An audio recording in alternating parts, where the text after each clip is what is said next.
तो गाइस कैसे हैं आप सब लोग। स्वर्ड किंग के एपिसोड 121 के साथ हाजिर हो। तो लास्ट एपिसोड के एंड पे हमने देखा था कि हमारे जुंजी को पता चलता है टेस्ट स्टार्ट होने से पहले किन फैमिली और चेंग फैमिली के लोगों ने अपने कुछ एल्डर्स को, जो कि तकरीबन 6 एल्डर्स होते हैं, जो कि ह्यूमन स्पिरिट राम के एल्डर्स हैं, उन सभी को यहाँ पर उनकी पावर लेवल्स को लो करवाकर अपने स्टूडेंट्स में मिक्स कर दिया है कि वो सभी लोग ट्रायल ग्राउंड पर जाने के बाद अपने स्टूडेंट्स की मदद कर सकें, सभी को उन सीक्रेट प्लेसेस के ऊपर 10 सीक्रेट टॉप प्लेसेस के ऊपर भेज सके। हमारे जुंजी को इस सीक्रेट का पता चलने के बाद वहाँ पर उनको कहा जाता है कि अब तुम्हारा टेस्ट स्टार्ट होने वाला है। साथ ही वहाँ पर बम्बू बचता है और उन सभी से कहता है सभी लोग यहाँ पर लाइन में इकट्ठे हो जाओ। बच्चे वहाँ पर ग्राउंड में लाइन में इकट्ठा होना स्टार्ट हो जाते हैं। सभी को सामने एक बड़ा सा स्टैचू दिखाया जाता है और कहा जाता है तुम्हें ये बड़ा सा स्टैचू दिखाई दे रहा है, इस स्टैचू में जो कि पानी के अंदर है, वहाँ पर इसकी टांगों के दरमियान में एक छोटा सा रास्ता है, वहीं पर से वो सीक्रेट पैलेस तुम्हें दूसरे ट्रायल ग्राउंड के ऊपर भेजा जाएगा। सभी को उस पानी के अंदर डुबकी लगानी है और जैसे तुम लोग पानी के अंदर जाओगे वहाँ पर जाने के बाद तुम लोगों को रे फॉर्मेशन खुद ब खुद वहाँ पर टेलीपोर्ट कर देगी दूसरी राम में, जहाँ पर तुम्हारा टेस्ट होगा। साथ ही उन्हें रूल्स के बारे में बताया जाता है कि यहाँ पर तुम्हारे पास अंदर रहने के लिए सिर्फ 7 दिन है। 7 दिन के अंदर अंदर अगर तुम लोग उस सीक्रेट प्लेस के ऊपर पहुंच जाते हो, यानी कि इसके अंदर सिर्फ और सिर्फ 10 सीक्रेट प्लेसेस हैं, यानी कि सिर्फ 10 बच्चे ही उन सीक्रेट प्लेसेस के ऊपर जा सकते हैं। जो 10 उन सीक्रेट प्लेसेस में पहुंच जाएंगे वो सभी लोग तो दूसरे ट्रायल में पहुंचेंगे, कि बाकी के सभी लोग जो वापस नहीं आ पाते, 7 दिन के अंदर अंदर अगर तुम वापस नहीं आ पाते तुम हमेशा के लिए इसी पूल के अंदर लॉक हो जाओगे, जब तक कि दोबारा ये पूल ओपन नहीं होता, लेकिन तब तक तुम जिंदा नहीं बचोगे। हमारे पास ज्यादा टाइम नहीं है तो चलो जल्दी से इसको स्टार्ट करो। वो सभी लोग चलते हुए आगे की तरफ बढ़ना स्टार्ट करते हैं। तो प्रिंसेस और जुंजी ये दोनों भी जाने वाले हैं, लेकिन क्योंकि अंदर जाने के बाद इनकी लोकेशंस ऑटोमेटिकली चेंज हो जाएंगी, इसी वजह से साथ जाने का कोई भी फायदा नहीं है। प्रिंसेस जुंजी से कहती है टेक केयर, अब तुम वहाँ पर अपने रास्ते और मैं यहाँ से अपने रास्ते। तो जुंजी कहता हाँ क्यों नहीं, तुम भी अपना ख्याल रखना, और वो जल्दी से पानी के अंदर डुबकी लगाता है। जुंजी पानी के अंदर स्टैचू की तरफ आगे बढ़ता है तो उसे वहाँ पर दिखाई देता है सामने कुछ होता है। जुंजी कहता है लगता है कि यहीं पर वो रे फॉर्मेशन है जिसके रास्ते से हम लोग दूसरे ट्रायल ग्राउंड में पहुंचेंगे। यहीं पर उस सीक्रेट रे फॉर्मेशन के अंदर से आवाज आ रही होती है, वो उसे कह रही होती है कि तुम्हें इस रास्ते से, इस सीक्रेट रास्ते से आगे बढ़ना होगा, जो कि तुम्हें सीक्रेट राम में पहुंचा देगी। यहाँ पर जाने के बाद तुम्हें बहुत सारे राइवल्स का सामना करना पड़ेगा। पहुंचने के बाद तुम लोगों को वहाँ पर रैंडम लोकेशंस के ऊपर टेलीपोर्ट किया जाएगा। तुम सभी लोग एक दूसरे से अलग अलग हो जाओगे, लेकिन तुम सभी लोगों की सिर्फ और सिर्फ एक ही डेस्टिनेशन होगी, तुम्हें ट्रायल पूल तक पहुंचना होगा। अगर वहाँ पर पहुंचने के बाद तुम्हें वहाँ सीक्रेट राम में पहुंचना है,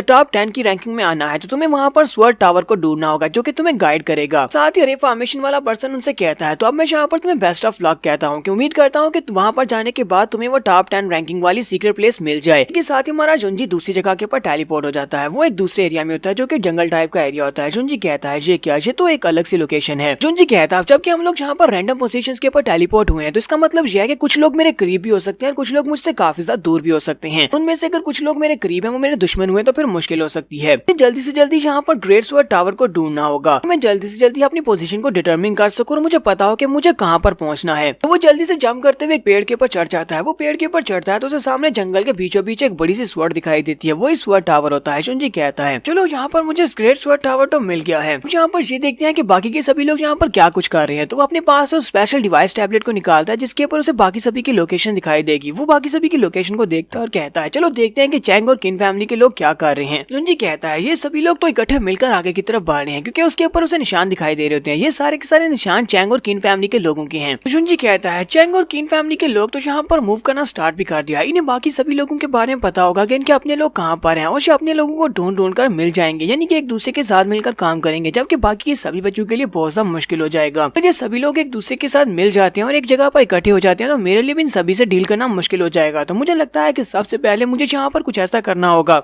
इनमें से जो सबसे ज्यादा स्ट्रॉन्गेस्ट है उन सभी से पहले निमटना होगा। सबसे ज्यादा स्ट्रॉन्ग से मैं पहले निमट लेता हूँ। साथ ही जुंजी कहता है लेकिन मैं उन सभी को अप्रोच कैसे कर सकता हूँ, क्योंकि उन सभी के पास कुछ एल्डर्स भी हैं। वो एल्डर्स जो कि स्टूडेंट्स के बेस में यहाँ पर आए हैं, सभी के पास पहुंचना बिना नोटिस में आए काफी ज्यादा मुश्किल हो सकता है। साथ ही मेरा जुंजी कहता है मुझे याद आया कि मेरे पास ब्लैक पिच स्वर्ड है। ब्लैक पिच स्वर्ड के अंदर काफी सारे स्किल्स हैं, जिनके अंदर एक हिडन स्किल भी है। इससे मैं किसी की भी चीज को एब्जॉर्ब कर सकता हूँ, किसी भी साउंड को भी वैनिश कर सकता हूँ। पता मैं उन स्किल्स को यूज करते हुए अपने आप को भी हाइड कर सकूं, क्यों ना मैं इसको ट्राई करके देखूं। जुंजी कहता है लेकिन उसको कास्ट करने के लिए मुझे मैजिकल वर्ड्स को बोलना पड़ेगा। पता नहीं वो मैजिकल वर्ड्स क्या थे। जुंजी वहाँ पर मैजिकल वर्ड्स को बोलना स्टार्ट करता है, लेकिन थोड़ी देर तक कुछ भी नहीं होता। वो बार बार मैजिकल वर्ड्स को बोल रहा होता है। वो अपनी तलवार को कभी ऊपर उठाता है कभी घुमाता है, कि शायद किसी तरीके से वो मैजिकल वर्ड्स बोलने से वो एक्टिवेट हो जाए और उसको स्टेल्थ मोड मिल जाए। यहीं पर हमारा जुंजी अपनी तलवार को ऊपर की तरफ उठाता है और उसको कंसील्ड ब्लैक कहता है। तो उसी वक्त उसके अंदर से रोशनी निकलती है, काले रंग का कलर निकलता है। इसी के साथ ही हमारे जुंजी की जो बॉडी होती है वो कंसील्ड हो जाती है। जुंजी इस बात से काफी ज्यादा खुश होता है और कहता है तुझे टेक्निक तो वाकई में काम कर गई, स्वर्ड भी काफी ज्यादा कमाल किया। इससे मैं स्टेल्थ मोड में जा सकता हूँ, कोई भी मुझे नोटिस नहीं कर पाएगा और मैं आसानी के साथ उन सभी को मार सकूंगा। जुंजी कहता है तो टाइम आ चुका है सबसे पहले कुछ कीड़े मकोड़ों से निमटने का। नेक्स्ट सीन हमें एक दूसरी जगह का दिखाया जाता है, जंगल के एक दूसरे एरिया में, जहाँ पर चैंग फैमिली के लोग होते हैं। चैंग फैमिली के लोग अपने एक एल्डर के सामने बैठे होते हैं। यहाँ पर 3 स्टूडेंट्स होते हैं। वो अपने एल्डर चैंगशान से कहते हैं, ग्रीटिंग्स एल्डर चैंगशान, आप यहाँ पर होने से हमें बहुत सा हौसला हो रहा है।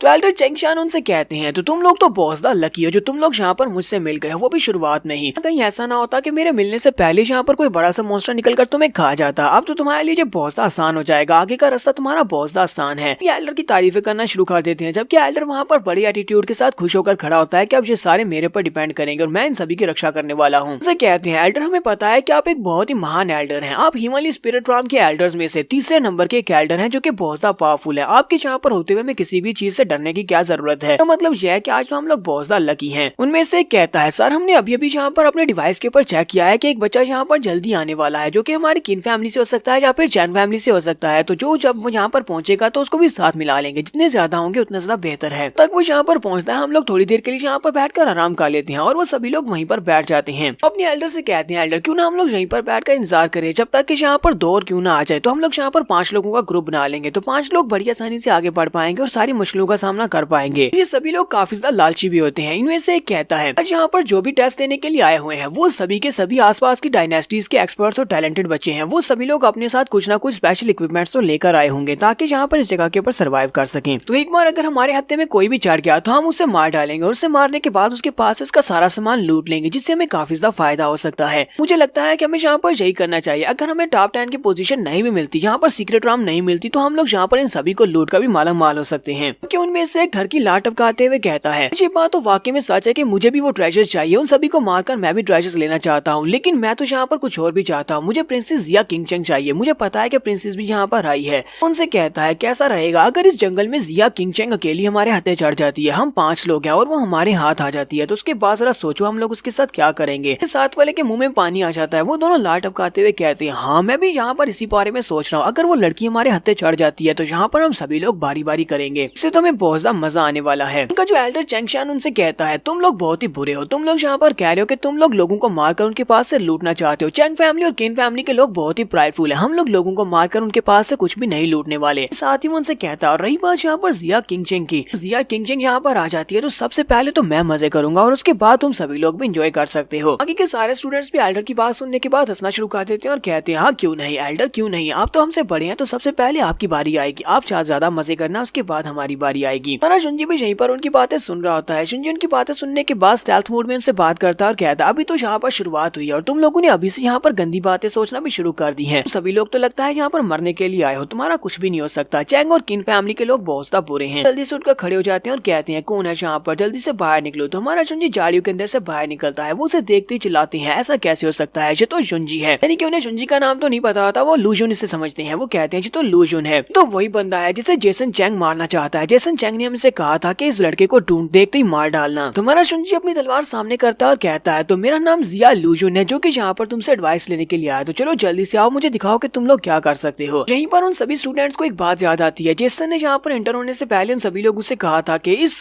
कंपटीशन का मकसद टॉप 10 पोजीशंस को हासिल करना तो है ही, इसके साथ साथ तुम में से जो लोग टॉप 10 पोजीशंस को हासिल नहीं कर पाए, ये एक अलग टास्क है। तुम्हें वहाँ पर जाने के बाद एक लड़का जिसका नाम जिया लूजुन होगा उसको पकड़ना होगा। अगर तुम उसको मार डालते हो, जो जिंदा पकड़कर मेरे पास लेकर आते हो, तुम्हें उस सीक्रेट पैलेस के अंदर जाने के अलावा भी यहाँ पर बहुत सारे ऐसे ट्रेजर्स मिलेंगे जो तुमने कभी सोचे भी नहीं होंगे। दिन फिर से प्रेजेंट में आता है तो एल्डर किंगशान कहता है, लगता है कि ये लड़का अब हमारे हाथे चढ़ चुका है, तो वो किंग पीस तो हमें मिलने वाला है। वो अपने साथियों से कहता है, स्टूडेंट्स चलो जल्दी से आगे बढ़ो, जाकर इस लड़के को मार डालो। इसका मतलब यह है कि हम सभी लोगों को वो इनाम मिलेगा जिसके बारे में चैंग जेसन ने कहा था। जेसन का इनाम हमें मिलेगा। सभी लोग हमारे शुंजी पर अटैक करने के लिए आगे बढ़ते हैं। शुंजी कहता है, तुम सभी लोग तो काफी ज्यादा पावरफुल हो। ऐसे 3 अर्थ स्पिरिट राम के एक्सपर्ट है और कुछ तो यहाँ पर ह्यूमन स्पिरिट राम तक पहुँचने वाले हैं, क्योंकि तुम एक एल्डर ह्यूमन स्पिरिट राम का एक्सपर्ट है। तुम्हें लगता है कि तुम सभी लोग इतनी सारी पावर्स के साथ मुझे मार सकते हो, मुझे कुछ ज्यादा ही अंडर एस्टिमेट कर लिया। वो सभी लड़के उसके करीब पहुंच जाते हैं अपनी तलवारें लेकर। उससे कहते हैं, लड़के तुम यहाँ पर हमें कुछ ज्यादा अंडर एस्टिमेट कर रहे हो, हम नहीं, हम तुमसे ज्यादा स्ट्रॉन्ग है। देखना अब तुम यहाँ पर थोड़ी देर में हमारे सामने घुटने टेकोगे और माफी की भीख मांग रहे होगे। शुंजी कहता है, तुम सभी लोग कचरे से ज्यादा कुछ भी नहीं, और तुम्हें लगता है कि तुम लोगों की ये वाली टेक्निक सबसे ज्यादा स्ट्रॉन्गेस्ट टेक्निक है। वो अपनी तलवार को लेकर सिर्फ एक ही बार में अटैक करते हुए आगे गुजर जाता है। सिर्फ एक ही अटैक में वहाँ पर जितने लड़के उस पर अटैक करने के लिए आगे बढ़े थे वो सभी के सभी लड़के मर जाते हैं। ये देखकर एल्डर चैंगशान बहुत ज्यादा घबरा जाता है और कहता है, ऐसा कैसे पॉसिबल हो सकता है, ये लड़का इतना पावरफुल कैसे हो सकता है, क्योंकि इसके सामने 3 अर्थ स्पिरिट राम के एक्सपर्ट थे और ये लड़का तो अर्थ स्पिरिट राम के 3rd लेवल पर है। इस लड़के ने सिर्फ एक ही अटैक में इन सभी को कैसे मार दिया है। लगता है कि इसकी खासियत इसकी तलवार है। ये वाली तलवार तो मैंने पहले भी भी देखी हुई है। तलवार के अंदर से जो ओरा निकल रहा है उसी ओरा के साथ उन तीनों एक्सपर्ट्स की बॉडी को इसने काट दिया। मेरे तीनों स्टूडेंट्स को इसने मार दिया है। मुझे तलवार भी पहले से काफी ज्यादा अलग लग रही है। है कि इस तलवार के अंदर कोई ना कोई सीक्रेट पावर्स थी जो कि अब इस लड़के को मिल चुकी हैं। इसका मतलब यह है कि ये तलवार अगर मुझे मिल जाए तो मुझे भी ये पावर्स मिल सकती हैं। यहाँ पर हम लोग अपनी एपिसोड 121 का एंड करेंगे। एपिसोड की एक्सप्लेनेशन अच्छी लगी हो तो कमेंट करके जरूर बताइएगा। चैनल को सब्सक्राइब कर दे, वीडियो को लाइक और शेयर कर दें। शुक्रिया।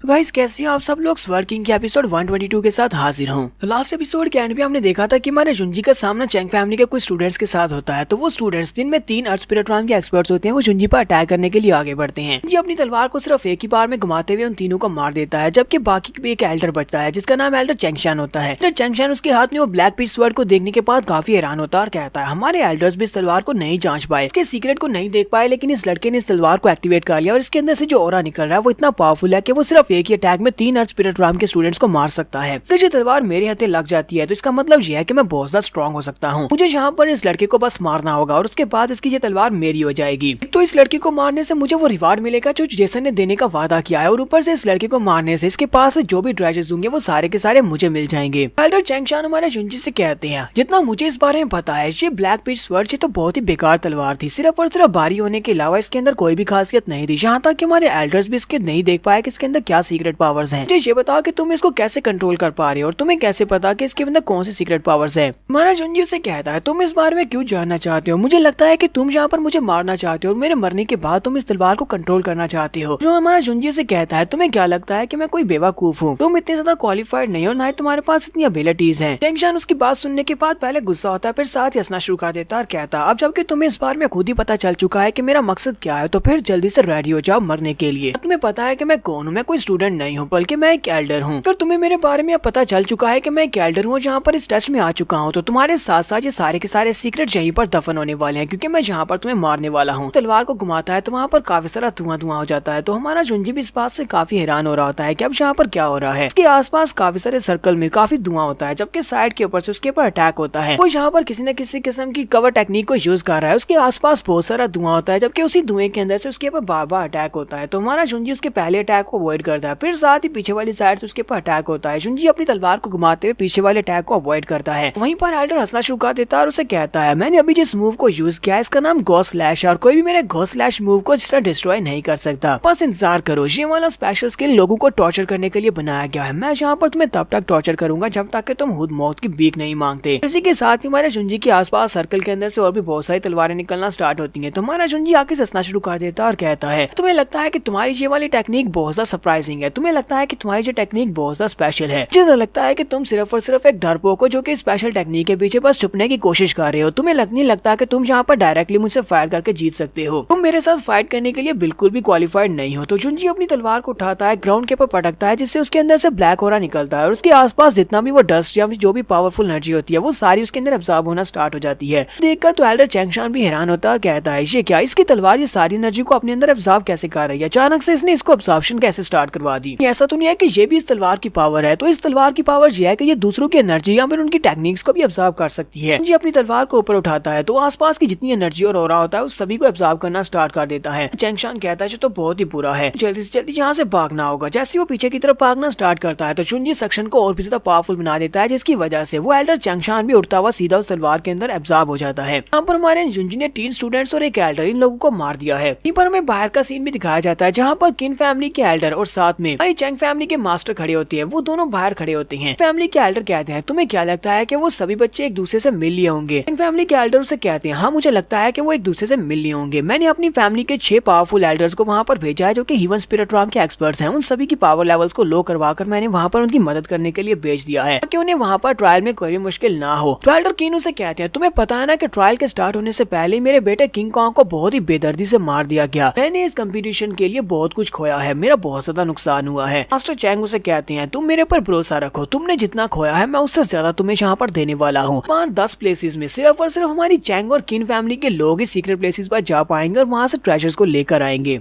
तो नेक्स्ट सीन हमें फिर से अंदर का दिखाया जाता है, जहाँ पर हमारा जुंजी अपने व्हाइट टाइगर के ऊपर भागता हुआ जंगल में आगे की तरफ बढ़ रहा होता है। हमारा जुंजी एक क्लिफ एरिया के काफी करीब पहुंच जाता है। उसके सामने दोनों तरफ पहाड़ होते हैं और उसके सेंटर में रास्ता होता है जो कि एक वैली टाइप का होता है। हमारा जुंजी वहीं पर अपने टाइगर को रुकने का इशारा करता है। जुंजी कहता है कि दोनों बड़ी फैमिलीज के जितने भी स्टूडेंट्स हैं वो सारे के सारे इस वैली के दूसरी तरफ इंतजार कर रहे हैं। लगता है कि वो लोग इस सीक्रेट राम के रास्ते को गार्ड कर रहे हैं ताकि कोई भी जो यहाँ पर आए उन सभी को मार दिया जाए और उसके बाद वो लोग सीक्रेट राम में जा सकें। ये अपने डिवाइस टैबलेट को निकालता है तो उसे पता चलता है कि वो सभी लोग वाकई में यहाँ पर इसी वैली में खड़े हैं। वो सभी लोग वैली के अलग अलग पॉइंट्स के ऊपर छुपे हुए हैं कि हमारा जुंजी जो कि रेड डॉट में वो यहाँ पर खड़ा है। जुंजी कहता है तो इनमें से ज्यादातर लोगों के साथ एक ना एक ह्यूमन स्पिरिट राम का एक्सपर्ट जरूर है, या फिर वो ह्यूमनली स्पिरिट राम में कदम रखने वाला कोई स्टूडेंट हो सकता है। ऊपर से यह कि वहाँ पर और बहुत सारे भी हो सकते हैं क्योंकि आसपास की डायनेस्टी से जो एक्सपर्ट्स आए थे वो लोग भी तो ह्यूमन राम के एक्सपर्ट्स हो सकते हैं। तो मुझे संभल कर आगे बढ़ना होगा। लेकिन वो सभी लोग अपनी एक एक जगह के ऊपर क्यों खड़े हुए हैं, वो आगे हरकत क्यों नहीं कर रहे हैं? मुझे लगता है कि उन सभी लोगों ने अपनी अपनी चेक पॉइंट्स को देख लिया हुआ है। फिर उन सभी लोगों को ऑर्डर मिला होगा कि जब तक मैं जहाँ पर नहीं पहुँचता वो लोग आगे ना बढ़े, वो सभी लोग वहाँ पर रुककर मेरा इंतजार कर रहे हूँ। साथ ही हमारा जुंजी कहता है लेकिन ऐसा भी नहीं हो सकता। जब हम लोग जहाँ पर इस सीक्रेट राम में आए थे उसी वक्त बताया गया था कि हमारी पोजीशन जो है वो चेंजेबल है और किसी को पता नहीं है कि हम लोग कहाँ पर हैं। तो फिर उन सभी को मेरे बारे में कैसे पता हो सकता है कि मैं यहाँ पर आने वाला हूँ? तो इसका मतलब यह है कि उन्हें मेरी लोकेशन के बारे में नहीं पता। मैं हाई परेशान हो रहा हूँ। उसी वक्त जुंजी को महसूस होता है कि पीछे से कोई आ रहा है। तो जुंजी जैसे पीछे की तरफ देखता है तो फैंग लाइन जल्दी से जंप करते हुए झाड़ियों के अंदर से बाहर निकलता है। जुंजी कहता है तो फैंगशी है क्या, ये यहाँ पर अकेला है और ये भागकर कहाँ पर जा रहा है? तो फैंगशी की नजर भी हमारे जुंजी के ऊपर पड़ती है। वो वहीं पर ब्रेक लगाता है और उसे कहता है लो जोन, तो फाइनली तुम मुझे यहाँ पर मिल ही गए हो। हमारे जुंजी से कहता है मैं एक बहुत ही प्राउड वॉरियर हूँ, लेकिन लास्ट टाइम तुमने बड़ी महफिल में सभी लोगों के सामने प्रिंसेस के सामने मुझे बहुत ज्यादा ह्यूमिलिएट किया था। मुझे नहीं पता कि तुमने वहाँ पर कौन से सीक्रेट टेक्निक को यूज करते हुए मुझे हराया था, लेकिन अब यहाँ पर मैं तुमसे इस बात का बदला लेने वाला हूँ। आज तो यहाँ पर कोई भी नहीं है जो तुम्हें मुझसे बचा सके। आज मैं तुमसे अपना बदला लूंगा। और वो अपनी तलवार लेकर जुंजी पर अटैक करने के लिए आगे बढ़ता है। वो जुंजी को मारने के लिए जब उसके करीब पहुंचता है तो हमारा जुंजी कहता है तो लगता है कि अब तुम्हें मरने की जल्दी है, इसी वजह से तुम मेरे पर अटैक कर रहे हो। वो भी अपनी ब्लैक स्वॉर्ड को निकाल लेता है और उसे सामने की तरफ करते हुए एनर्जी को रिलीज करते हुए सामने की तरफ एक पावरफुल स्लैश लगाता है। हमारे जुंजी की स्लैश काफी ज्यादा पावरफुल होती है। उस पावरफुल स्लैश के साथ ही फैंगशी पीछे की तरफ गिर जाता है। फैंगशी पीछे की तरफ गिरता है, फिर साथ वो फिर आगे बढ़ता है, जुंजी पर अटैक करता है। जुंजी अपनी तलवार से उसके अटैक को ब्लॉक करता है। फैंगशी कहता है ऐसा कैसे हो सकता है, ये तो वाकई में स्ट्रॉन्ग है। मुझे लगा था कि लास्ट टाइम इसने किसी सीक्रेट टेक्निक को यूज करते हुए मुझे हराया था, लेकिन इसकी ट्रू स्ट्रेंथ क्या है? ये तो अर्थ स्पिरिट राम के 3rd लेवल पर है, मुझसे भी लो लेवल है। जुंजी जब अपनी तलवार के ऊपर जोर लगाता है तो फैंगशी पीछे की तरफ गिर जाता है। वहाँ पर एक धमाका होता है। फैंगशी के मुंह से ब्लड निकलना शुरू हो जाता है और वो ग्राउंड के ऊपर पटाख करके गिर जाता है। हमारा जुंजी अब उसके सामने खड़ा होता है और वो नीचे ग्राउंड के ऊपर होता है और उसे कहता है प्लीज रुक जाओ, मुझे मत मारना, मुझे छोड़ दो। मुझे समझ आ गई है कि मैंने तुम्हारे साथ गलत किया है, मैं गलती पर हूँ, इसी वजह से आप मुझे माफ कर दो। अब यहाँ पर वो लूजन की मिन्नतें करना स्टार्ट कर देता है। वो उसे कहता है लूजन ब्रदर, तुम मुझसे काफी दर्जे बेहतर हो, तुम मुझसे है ही बेहतर, इसलिए प्लीज मुझे मत मारो। मुझे मारकर तुम्हें क्या मिलेगा? आज के बाद मैं कभी भी प्रिंसेस या किंग चैंग के पीछे भी नहीं आऊंगा। वो सिर्फ और सिर्फ तुम्हारी है, तुम उसे अपने लिए रख सकते हो। तुमसे वादा करता हूँ कि मैं दोबारा तुम्हारे पीछे नहीं आऊंगा। तुम्हारा जुंजी उसे कहता है क्या तुमने मुझे कोई बेवकूफ समझा है? पर मेरे लिए तुम्हें मारना बहुत ज्यादा आसान है। मैं एक मरे हुए इंसान की बातों पर ज्यादा भरोसा करना चाहूंगा, ना कि एक जिंदा इंसान छोड़ने पर। ये बात सुनते ही फैंगशी और भी ज्यादा घबरा जाता है। जुंजी अपनी तलवार को उठाता है और उसके सर में मारने लगता है। जैसे उसकी तलवार उसके सर के करीब पहुंचती है, फैंगशी चलाकर उसे कहता है लूजन, अगर तुम मुझे नहीं मारते तो मैं तुम्हें एक सीक्रेट बताऊंगा। जुंजी अपनी तलवार को रोक लेता है। फैंगशी उसे कहता है तुमने मुझे नहीं मारा तो मैं तुम्हें यहाँ पर इवल स्पिरिट ग्रास के बारे में बताऊंगा, जो कि एक बहुत ही स्पेशल स्पिरिट ग्रास है। तुमने उसके बारे में सुन रखा होगा। जुंजी उसे कहता है चलो आगे बताओ, तुम्हें और क्या बताना है? वो अपनी तलवार को पीछे हटा लेता है। हमारा फैंगशी उसे इवल अर्थ स्पिरिट ग्रास के बारे में बताता है। वो उसे कहता है इवल अर्थ स्पिरिट ग्रास जो कि एक बहुत ही रेयर 6 लेवल की स्पिरिट ग्रास है, जिसके साथ इवल स्पिरिट भी होती है। स्पिरिट वॉरियर्स उसको एब्जॉर्ब करने के बाद बड़ी आसानी के साथ ब्रेक थ्रू कर सकती हैं और इसके कोई साइड इफेक्ट्स भी नहीं है। तुम्हें भी ये बात अच्छी तरह से पता होगी। हमारा जुंजी उसकी बात सुनने के बाद सोच रहा होता है। जुंजी कहता है जनरल ब्लड वू के साथ फाइट और उसके बाद जेसन के फादर के साथ फाइट के बाद से मेरी हालत बहुत ज्यादा खराब थी। बहुत सारी टेक्निक्स को यूज किया, लेकिन फिर भी मैं अर्थ स्पिरिट राम से आगे नहीं बढ़ पाया। मैं ह्यूमन स्पिरिट राम में ब्रेक थ्रू नहीं कर पाया। अगर मुझे यहाँ पर अर्थ स्पिरिट ग्रास मिल जाती है तो इसको यूज करते हुए मैं ब्रेक थ्रू कंप्लीट कर सकता हूँ। जुंजी अपनी तलवार को वापस रख लेता है और फैंगशी से कहता है चलो ठीक है, मैं तुमसे वादा करता हूँ, अगर मुझे वो इवल स्पिरिट ग्रास मिल जाती है तो फिर मैं तुम्हें जिंदा छोड़ दूंगा। के बदले में मैं तुम्हारी जान बख्श सकता हूँ। सुनने के बाद फैंगशी को थोड़ा सा हौसला होता है। वो उसे कहता है यहाँ से तकरीबन 50 माइल आगे की तरफ वहाँ पर एक हिडन केव है, के साथ ही तुम्हें वहाँ पर डीपेस्ट पार्ट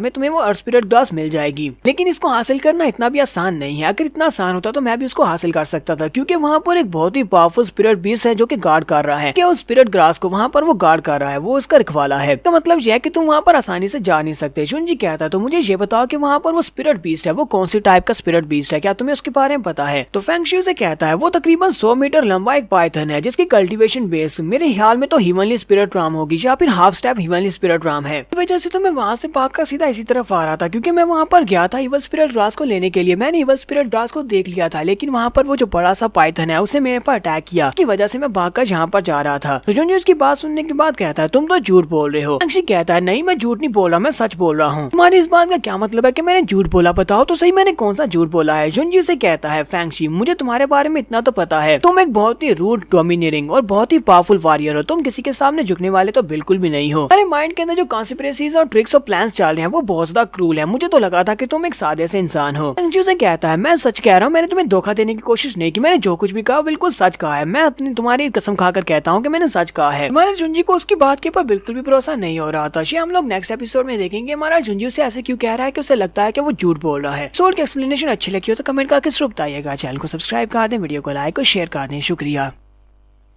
तो गाइस कैसे हैं आप सब लोग? स्वर्ड किंग के एपिसोड 1, 2, 3 के साथ हाजिर हो। तो लास्ट एपिसोड के एंड पे हमने देखा था कि फेंगशी हमारे जुंजी को बता रहा था कि उसे इवल स्पिरिट ग्रास के बारे में बताया जो कि यहाँ से 50 माइल दूर एक केव के अंदर है। वहाँ पर एक बहुत ही पावरफुल पाइथन है। हमारे जुंजी को उसके कल्टीवेशन लेवल के बारे में बताता है कि उसका कल्टीवेशन लेवल लो है। हमारा जुंजी उसे कहता है तुम यहाँ पर झूठ बोले हो। हाँ तुमने ये ठीक कहा होगा कि वहाँ पर इवल स्पिरिट ग्रास है, ये बात तो मानने वाली है, लेकिन तुम इस बारे में झूठ बोल रहे हो कि वहाँ पर जो पाइथन है उसका कल्टीवेशन लेवल लो है। उसका कल्टीवेशन लेवल लो होता तो फिर तुम वहाँ से भागकर क्यों आते? तुम उसको अकेले भी मारकर वहाँ से इवल स्पिरिट ग्रास ले सकते थे। इसलिए मुझे लगता है कि तुमने यहाँ पर मुझसे झूठ बोला है। और एक और बात, अगर वाकई में उस पाइथन का लेवल जितना तुमने बताया है इतना लो है, मुझे ये बताओ कि किन और चैंग फैमिली के 15 डिसाइपल वहाँ पर छुपकर क्या कर रहे हैं? वो सभी लोग वहीं पर छुपकर इंतजार कर रहे हैं। सभी लोग जाकर उस पाइथन को मारकर उस इवल स्पिरिट ग्रास को ले क्यों नहीं लेते? अगर मैं यहाँ पर तुम्हारी बात के ऊपर यकीन कर भी लेता हूँ कि वहाँ पर उस इवल स्पिरिट ग्रास को लेने के लिए जाता हूँ, वहाँ पर पहुँचने से पहले ही वो सारे के सारे वैली में छुपे हुए किन और चैंग फैमिली के लोग मेरे पर अटैक कर देंगे। सभी लोग मुझे पकड़कर मार डालेंगे। तो उसका मतलब ये है कि मैं उस पाइथन तक पहुंच भी नहीं पाऊंगा, उस इवल स्पिरिट ग्रास तक पहुंच भी नहीं पाऊंगा और वो सभी लोग मुझे मार देंगे। तुम यहाँ पर मुझे मरवाना चाहते हो। लगता है कि तुमने यहाँ पर एक बारो नाइफ टेक्निक को यूज करते हुए मुझे मारने की कोशिश की है। फेंगशी को भी समझ आ जाती है कि इसे पता चल चुका है। वो जल्दी से पीछे की तरफ भागना शुरू कर देता है और कहता है इसे तो पता चल गया, मुझे भागना होगा। वो भागकर जा रहा होता है। उसी वक्त हमारे जुंजी का व्हाइट टाइगर उसके सामने आकर खड़ा हो जाता है और उसके रास्ते को ब्लॉक करता है। फेंगशी और भी ज्यादा घबरा जाता है और कहता है अब मैं क्या करूँ, मैं यहाँ से भागकर नहीं जा सकता। वो फिर से वहीं पर पीछे मुड़ता है, अपने घुटने टेक लेता है और जुंजी से कहता है ब्रदर जुंजी मुझे माफ कर दो, मुझे पता है कि मैंने गलती की है, मेरी गलती है, इसलिए मुझे माफ कर दो। मैं यहाँ पर तुमसे माफी की भीख मांग रहा हूँ। मैं आज के बाद तुम्हें अपना लॉर्ड मानने को तैयार हूँ, प्लीज मुझे माफ कर दो। इस बार मुझे जाने दो, अगली बार मैं तुम्हारे साथ कुछ भी नहीं करूंगा। हमारा जुंजी उसे कहता है मैं तुमसे पहले ये कह चुका हूँ, मैं किसी को भी दूसरा मौका नहीं देता, लेकिन मैंने तुम्हें यहाँ पर एक अपॉर्चुनिटी दी थी, लेकिन फिर भी तुमने यहाँ पर धोखे से मुझे मरवाने की कोशिश की। तो अब यहाँ पर तुम्हें तीसरी अपॉर्चुनिटी तो बिल्कुल भी नहीं मिलने वाली। वो अपनी तलवार को ऊपर की तरफ उठाता है और उसकी गर्दन काट देता है। इस तरह उसने यहाँ पर फेंगशी को मार दिया है।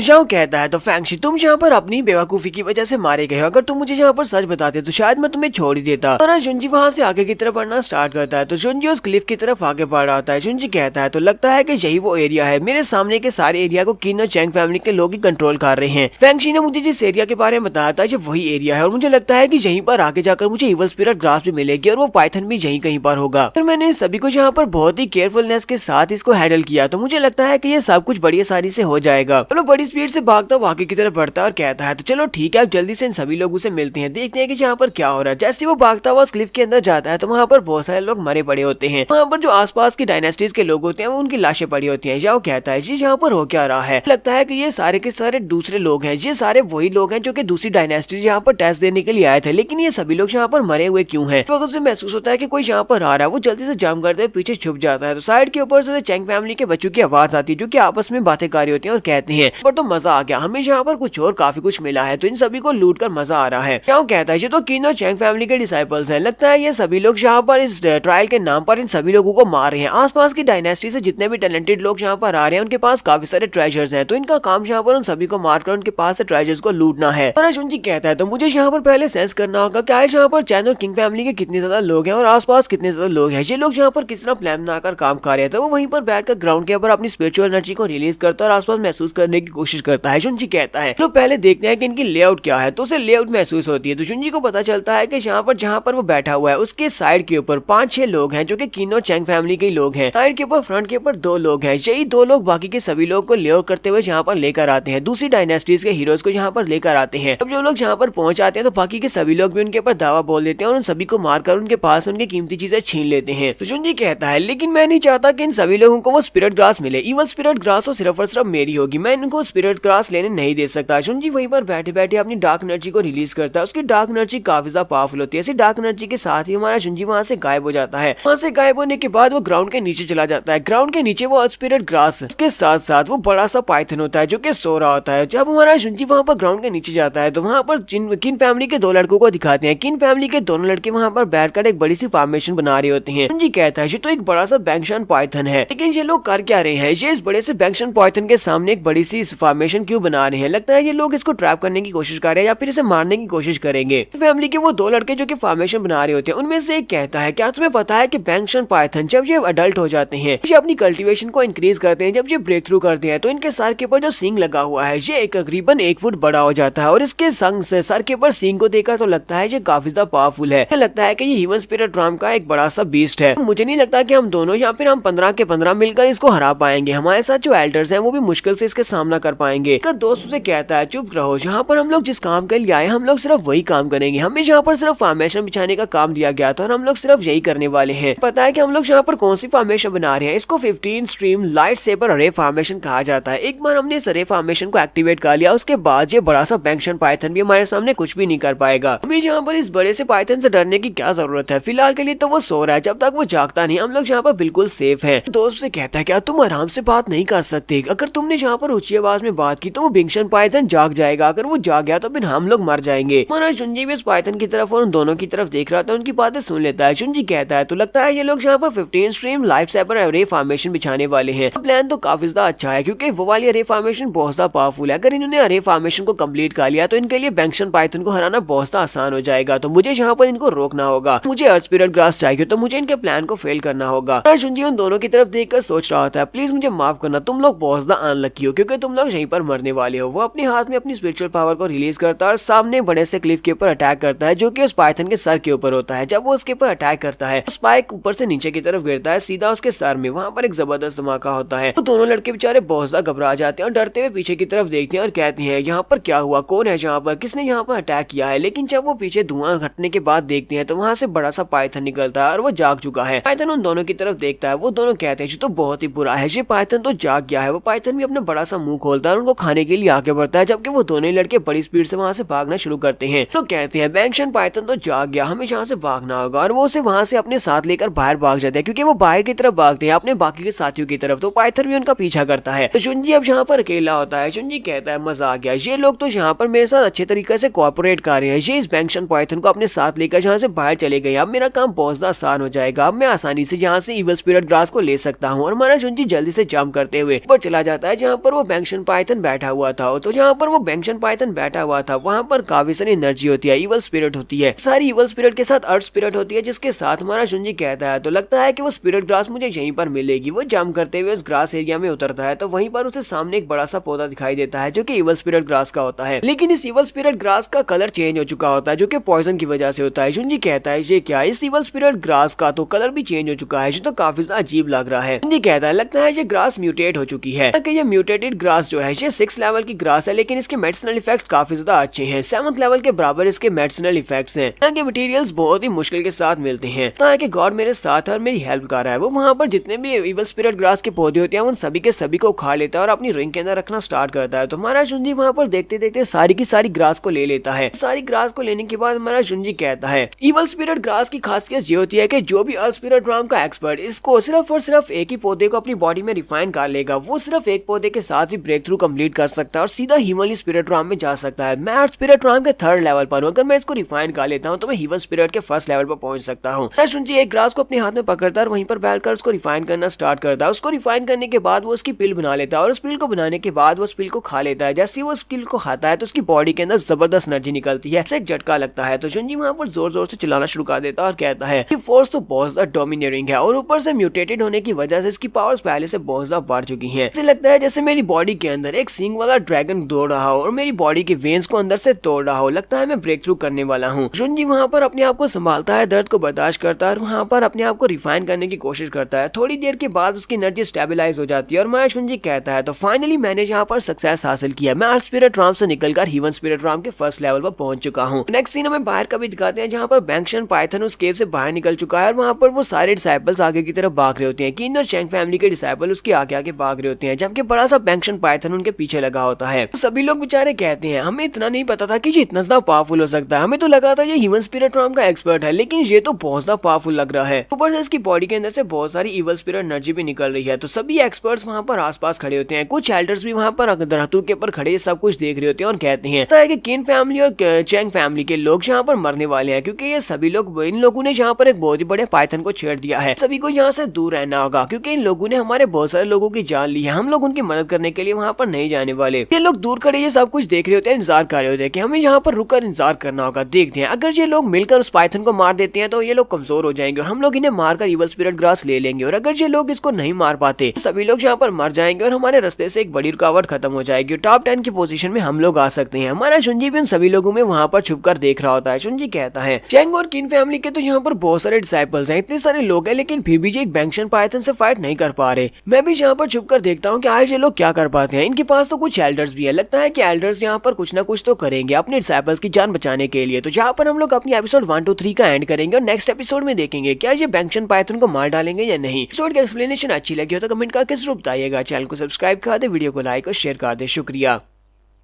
तो गाइस कैसे हैं आप सब लोग। स्वर्ड किंग के एपिसोड 1 to 4 के साथ हाजिर हो। तो लास्ट एपिसोड के एंड पे हमने देखा था किन और चैन फैमिली का पीछा इस वक्त बैंक्शन पाइथन कर रहा है और वो सभी लोग उसके सामने बेबस होते हैं क्योंकि उन सभी के सामने बैंक्शन पाइथन ज्यादा पावरफुल होता है। चुन्नी भी छुपकर दूर से कुछ देख रहा होता है। जी कहता है किन और चैन फैमिली के बहुत सारे डिसाइपल्स यहाँ पर मौजूद है, कुछ एल्डर्स भी है। चलो देखते हैं कि ये यहाँ पर इस बैंक्शन पाइथन से कैसे निपट पाते हैं और उसके बाद जाकर मौके का फायदा मैं उठाऊंगा। तो वहाँ पर कुछ डिसाइपल भागते हुए अपने फैमिली एल्डर के पास आते हैं और उसे कहते हैं एल्डर अब हम लोग क्या करेंगे, अब हम लोग यहाँ पर क्या कर पाएंगे। ये बैंक्शन पाइथन तो बहुत ज्यादा पावरफुल लगता है, ये एक स्पिरिचुअल बीस्ट है जो कि ह्यूमन स्पिरिट राम का एक्सपर्ट है। सभी लोग इसके सामने नहीं टिक पाएंगे, आपको यहाँ पर कुछ करना पड़ेगा। लोग ज्यादा देर तक इसके सामने नहीं टिक पाएंगे। तो एल्डर कहते हैं मेरे पास और कोई भी चॉइस नहीं है, लगता है कि मुझे यहाँ पर अपने किंग लेवल के वेपन को यूज करना पड़ेगा। तो उसके पास एक आर्मर होता है, यानी कि एक ग्लव्स टाइप का आर्मर होता है जो कि उसने अपने बाजू के ऊपर पहना होता है। वो कहता है कि मुझे इसी को यूज करते हुए इसको मारना होगा। वो अपने आर्मर के साथ अपनी तलवार पकड़ता है और कहता है तो देखो अब मैं क्या करता हूँ। बाकी के साइड डिसाइपल्स भी बहुत ज्यादा खुश हो जाते हैं और कहते हैं किंग लेवल का वेपन है जिसको वेट आयन आर्म कहते हैं। इवल स्पिरिट राम का एक बीस्ट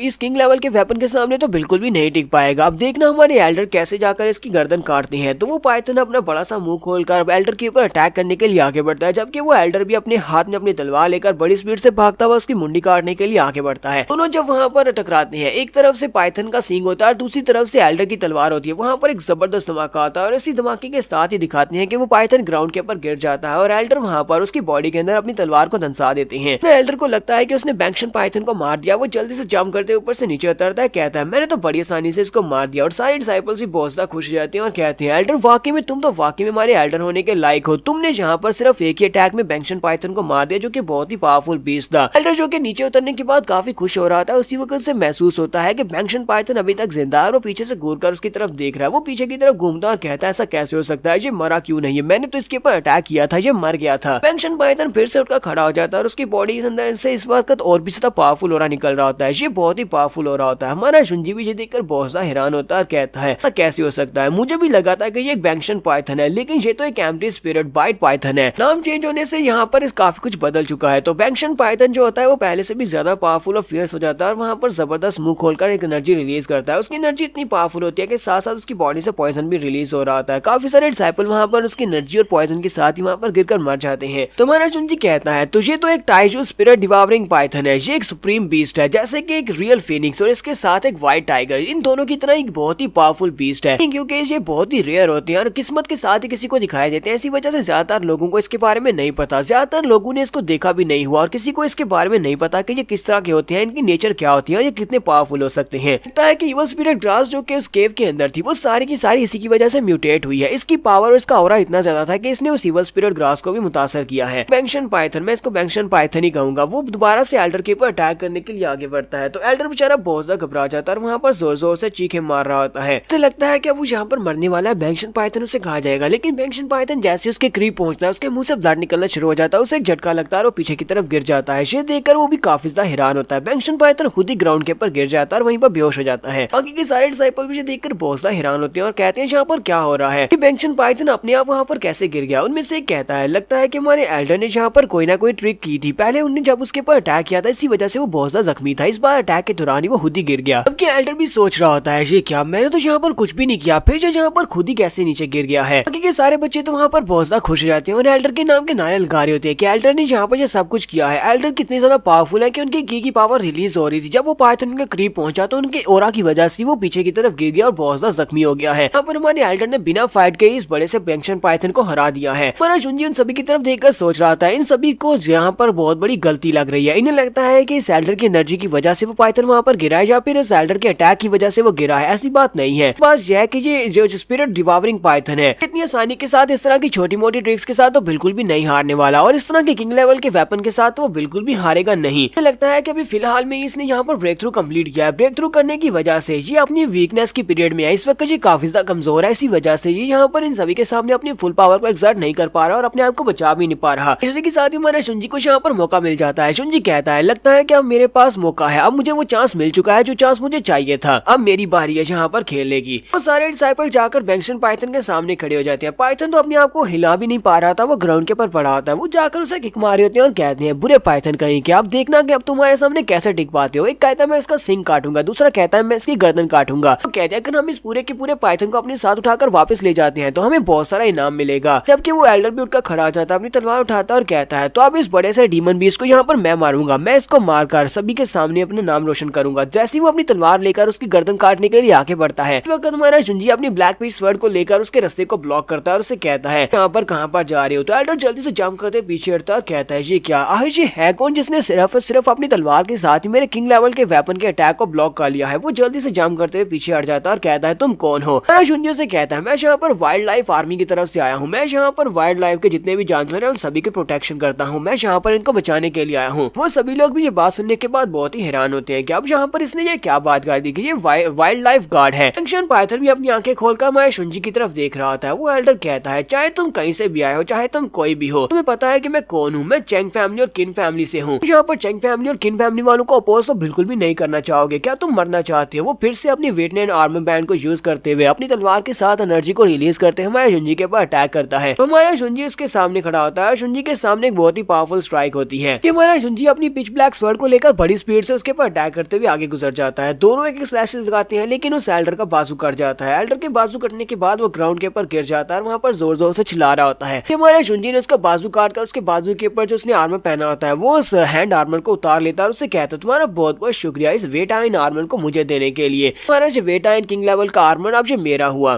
शुंजी कहता है ये तो इतना भी बुरा नहीं है, ये तो अभी भी एक फर्स्ट लेवल का किंग लेवल का वेपन है। क्योंकि सभी लोग आगे बढ़ते हैं और उसे कहते हैं कमीने कहीं कि तुम्हारी हिम्मत कैसे हुई हमारे फैमिली के एल्डर को नुकसान पहुंचाने की, तुमने उनका बाजू काटा और साथ में हमारी फैमिली के ट्रेजर को भी चोरी कर लिया है। क्या तुम्हें लगता है कि हम तुम्हें यहाँ से जिंदा जाने देंगे, तुम्हें यहीं पर मारने वाले हैं। और वो सभी लोग शुंजी पर अटैक करने के लिए आगे बढ़ होते हैं। उसी वक्त हमारा शुंजी उस वेट आयन आर्मर को अपने हाथ के ऊपर पहन लेता और कहता है हमारी टाइमिंग बहुत ज्यादा अच्छी है, मैं वैसे भी इस आर्मर की पावर को चेक करने वाला था कि इस आर्मर के साथ मेरी पिच ब्लैक स्वर्ड की पावर कितनी ज्यादा बढ़ जाती है क्योंकि ये किंग लेवल का वेपन है। चलो देखते हैं। वो अपने हाथ के ऊपर उस आर्मर को पहनता है। उसी वक्त एक लड़का अपने बड़े से हैमर के साथ उसके ऊपर अटैक करने के लिए आगे बढ़ता है। अपने एक्स हैमर के साथ जब हमारे जुंजी पर अटैक करने के लिए आगे बढ़ आता है, जुंजी अपने हाथ के ऊपर ग्लव्स पहनने के बाद अपनी पिच ब्लैक स्वर्ड को घुमाता है तो जबरदस्त एनर्जी निकलती है और वो लड़का पीछे की तरफ गिर जाता है। उसके मुंह से ब्लड निकलता है और एक ही अटैक के साथ वो मर जाता है। के बाद हमारा जुंजी उन सभी लोगों से कहता है तो तुम मुझे बताओ कि अब तुम में से कौन यहाँ पर आगे बढ़ना चाहेगा, क्या तुम लोग मुझसे फाइट करना चाहते हो। वो सभी लोग डर के मारे वहाँ से भागना शुरू कर देते हैं और कहते हैं चलो यहाँ से भागो, ये तो एक बहुत ही टेरिफाइंग पावर वाला मॉन्स्टर है, अगर हम लोग यहीं पर रुके रहे तो ये लड़का तो हमें भी मार डालेगा, हमें यहाँ से जल्दी निकलना होगा। और सभी लोग वहाँ से भागकर चले जाते हैं। तुम्हारा जुंजी कहता है ये सभी लोग तो कुछ ज्यादा ही लालची थे लेकिन ये बहुत ज्यादा डरपोक थे। सभी लोग यहाँ से डर कर भाग गए। उसके बाद हमारा जुंजी आगे बढ़ता है और जाकर उस पाइथन के ऊपर हाथ रखता है और उसे कहता है छोटे दोस्त अब तुम्हें बिल्कुल परेशान होने की जरूरत नहीं है, तुम मेरे साथ बिल्कुल सेफ हो। इसके साथ ही वो पाइथन अपना मुंह खोलता है और जबरदस्त एनर्जी रिलीज करते हैं हमारे जुंजी को डराने की कोशिश करता है। जुंजी कहता है ये क्या तुम यहाँ पर मुझे डराने की कोशिश कर रहे हो। वो अपनी पूंछ को उठाता है और हमारे जुंजी के ऊपर अटैक करता है। जुंजी अपनी तलवार के साथ उसके पूंछ के अटैक को ब्लॉक करता है और उसे कहता है ये तुम क्या कर रहे हो, क्या तुमने देखा नहीं यहाँ पर मैंने तुम्हारी जान बचाई है कि तुम्हें कोई गलती हुई है। मैं तुम्हारा दुश्मन नहीं हूँ, मैं तुम्हारा दोस्त हूँ, मैं यहाँ पर तुम्हारी मदद करने के लिए आया हूँ। लेकिन बैंक्शन पाइथन उसकी बात नहीं सुन रहा था। उसी वक्त तुम्हारा जुंजी अपने पास से एक पिल निकालता है और उस पिल को उठाकर उसके मुंह में फेंक देता है। ये कहता है चलो जल्दी से जरा इसको खाकर चेक करो। तो वो अपने मुंह को बंद करता है। बैंक्शन पाइथन के मुंह के अंदर वो पिल चली जाती है। उस पिल के उसके मुंह के अंदर जाने के बाद वो और भी ज्यादा गुस्सा हो जाता है। उसे लगता है कि शायद जुंजी ने उसके ऊपर अटैक किया है। वो जब अपनी पावर्स को रिलीज करते हुए जुंजी पर अटैक करने लगता है। जुंजी जल्दी से जंप करते पीछे हटता है और उससे कहता है क्या तुम्हें पता है मैंने तुम्हें यहाँ पर क्या दिया है। ये एक फिनिक्स की ब्लड एसेंस पिल है। इस पिल की मदद से तुम अपने वुंड्स को जल्दी से हील कर सकते हो। तुम्हारी बॉडी के अंदर जितने भी इंटरनल वुंड्स हैं वो सारे के सारे हील हो जाएंगे। तुम्हारे जैसे स्पिरिट बीस्ट के लिए भी ये काम करेगी। थोड़ी देर के बाद उसकी बॉडी के अंदर जबरदस्त एनर्जी निकलना शुरू हो जाती है। उसकी बॉडी के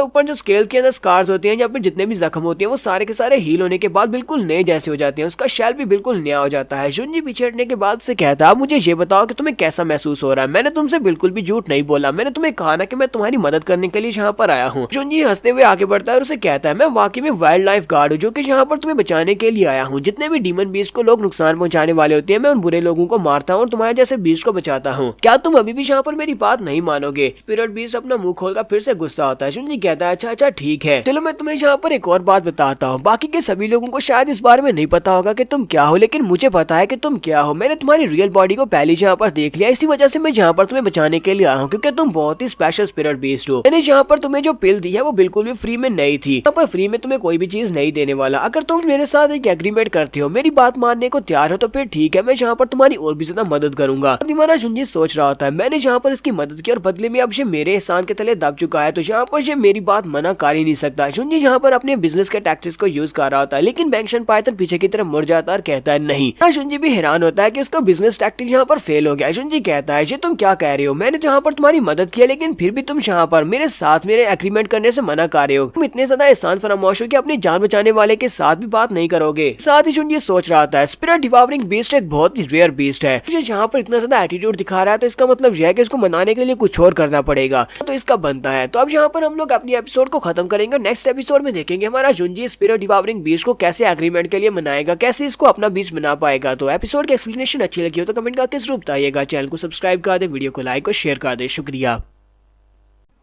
तो गाइस कैसे हैं आप सब लोग। स्वर्ड किंग के एपिसोड 125 के साथ हाजिर हो। तो लास्ट एपिसोड के एंड पे हमने देखा था कि हमारा जुंजी एक बड़े से स्पिरिट डिवावरिंग बीस्ट को अपने लिए मनाने की कोशिश कर रहा होता है। हमारा जुंजी चाहता है कि वो उसके साथ एक एग्रीमेंट कर ले और इस एग्रीमेंट के मुताबिक वो जुंजी का गुलाम बन जाएगा। तो हमारे जुंजी ने उसकी जान बचाई है और ये सब कुछ भी उसका अपना ही प्लान था। लेकिन वो स्पिरिट डिवावरिंग बीस्ट क्योंकि बहुत ज्यादा एटीट्यूड और प्राइड वाला है, इसी वजह से वो जुंजी की बात मानने से मना कर देता है। जुंजी इस बात से काफी हैरान होता है और कहता है ये बहुत ही प्राइड वाला स्पिरिट एनिमल है, यहाँ पर मेरी बात को इतनी आसानी के साथ तो नहीं मानने वाला। लगता है कि मुझे यहाँ पर इसे छोड़ देना पड़ेगा क्योंकि मैं इसे यहाँ पर इतनी आसानी से जाने तो बिल्कुल भी नहीं दे सकता। ये मुझे चाहिए चाहिए चाहिए, मुझे इसके लिए कोई भी कीमत क्यों ना अदा करनी पड़े।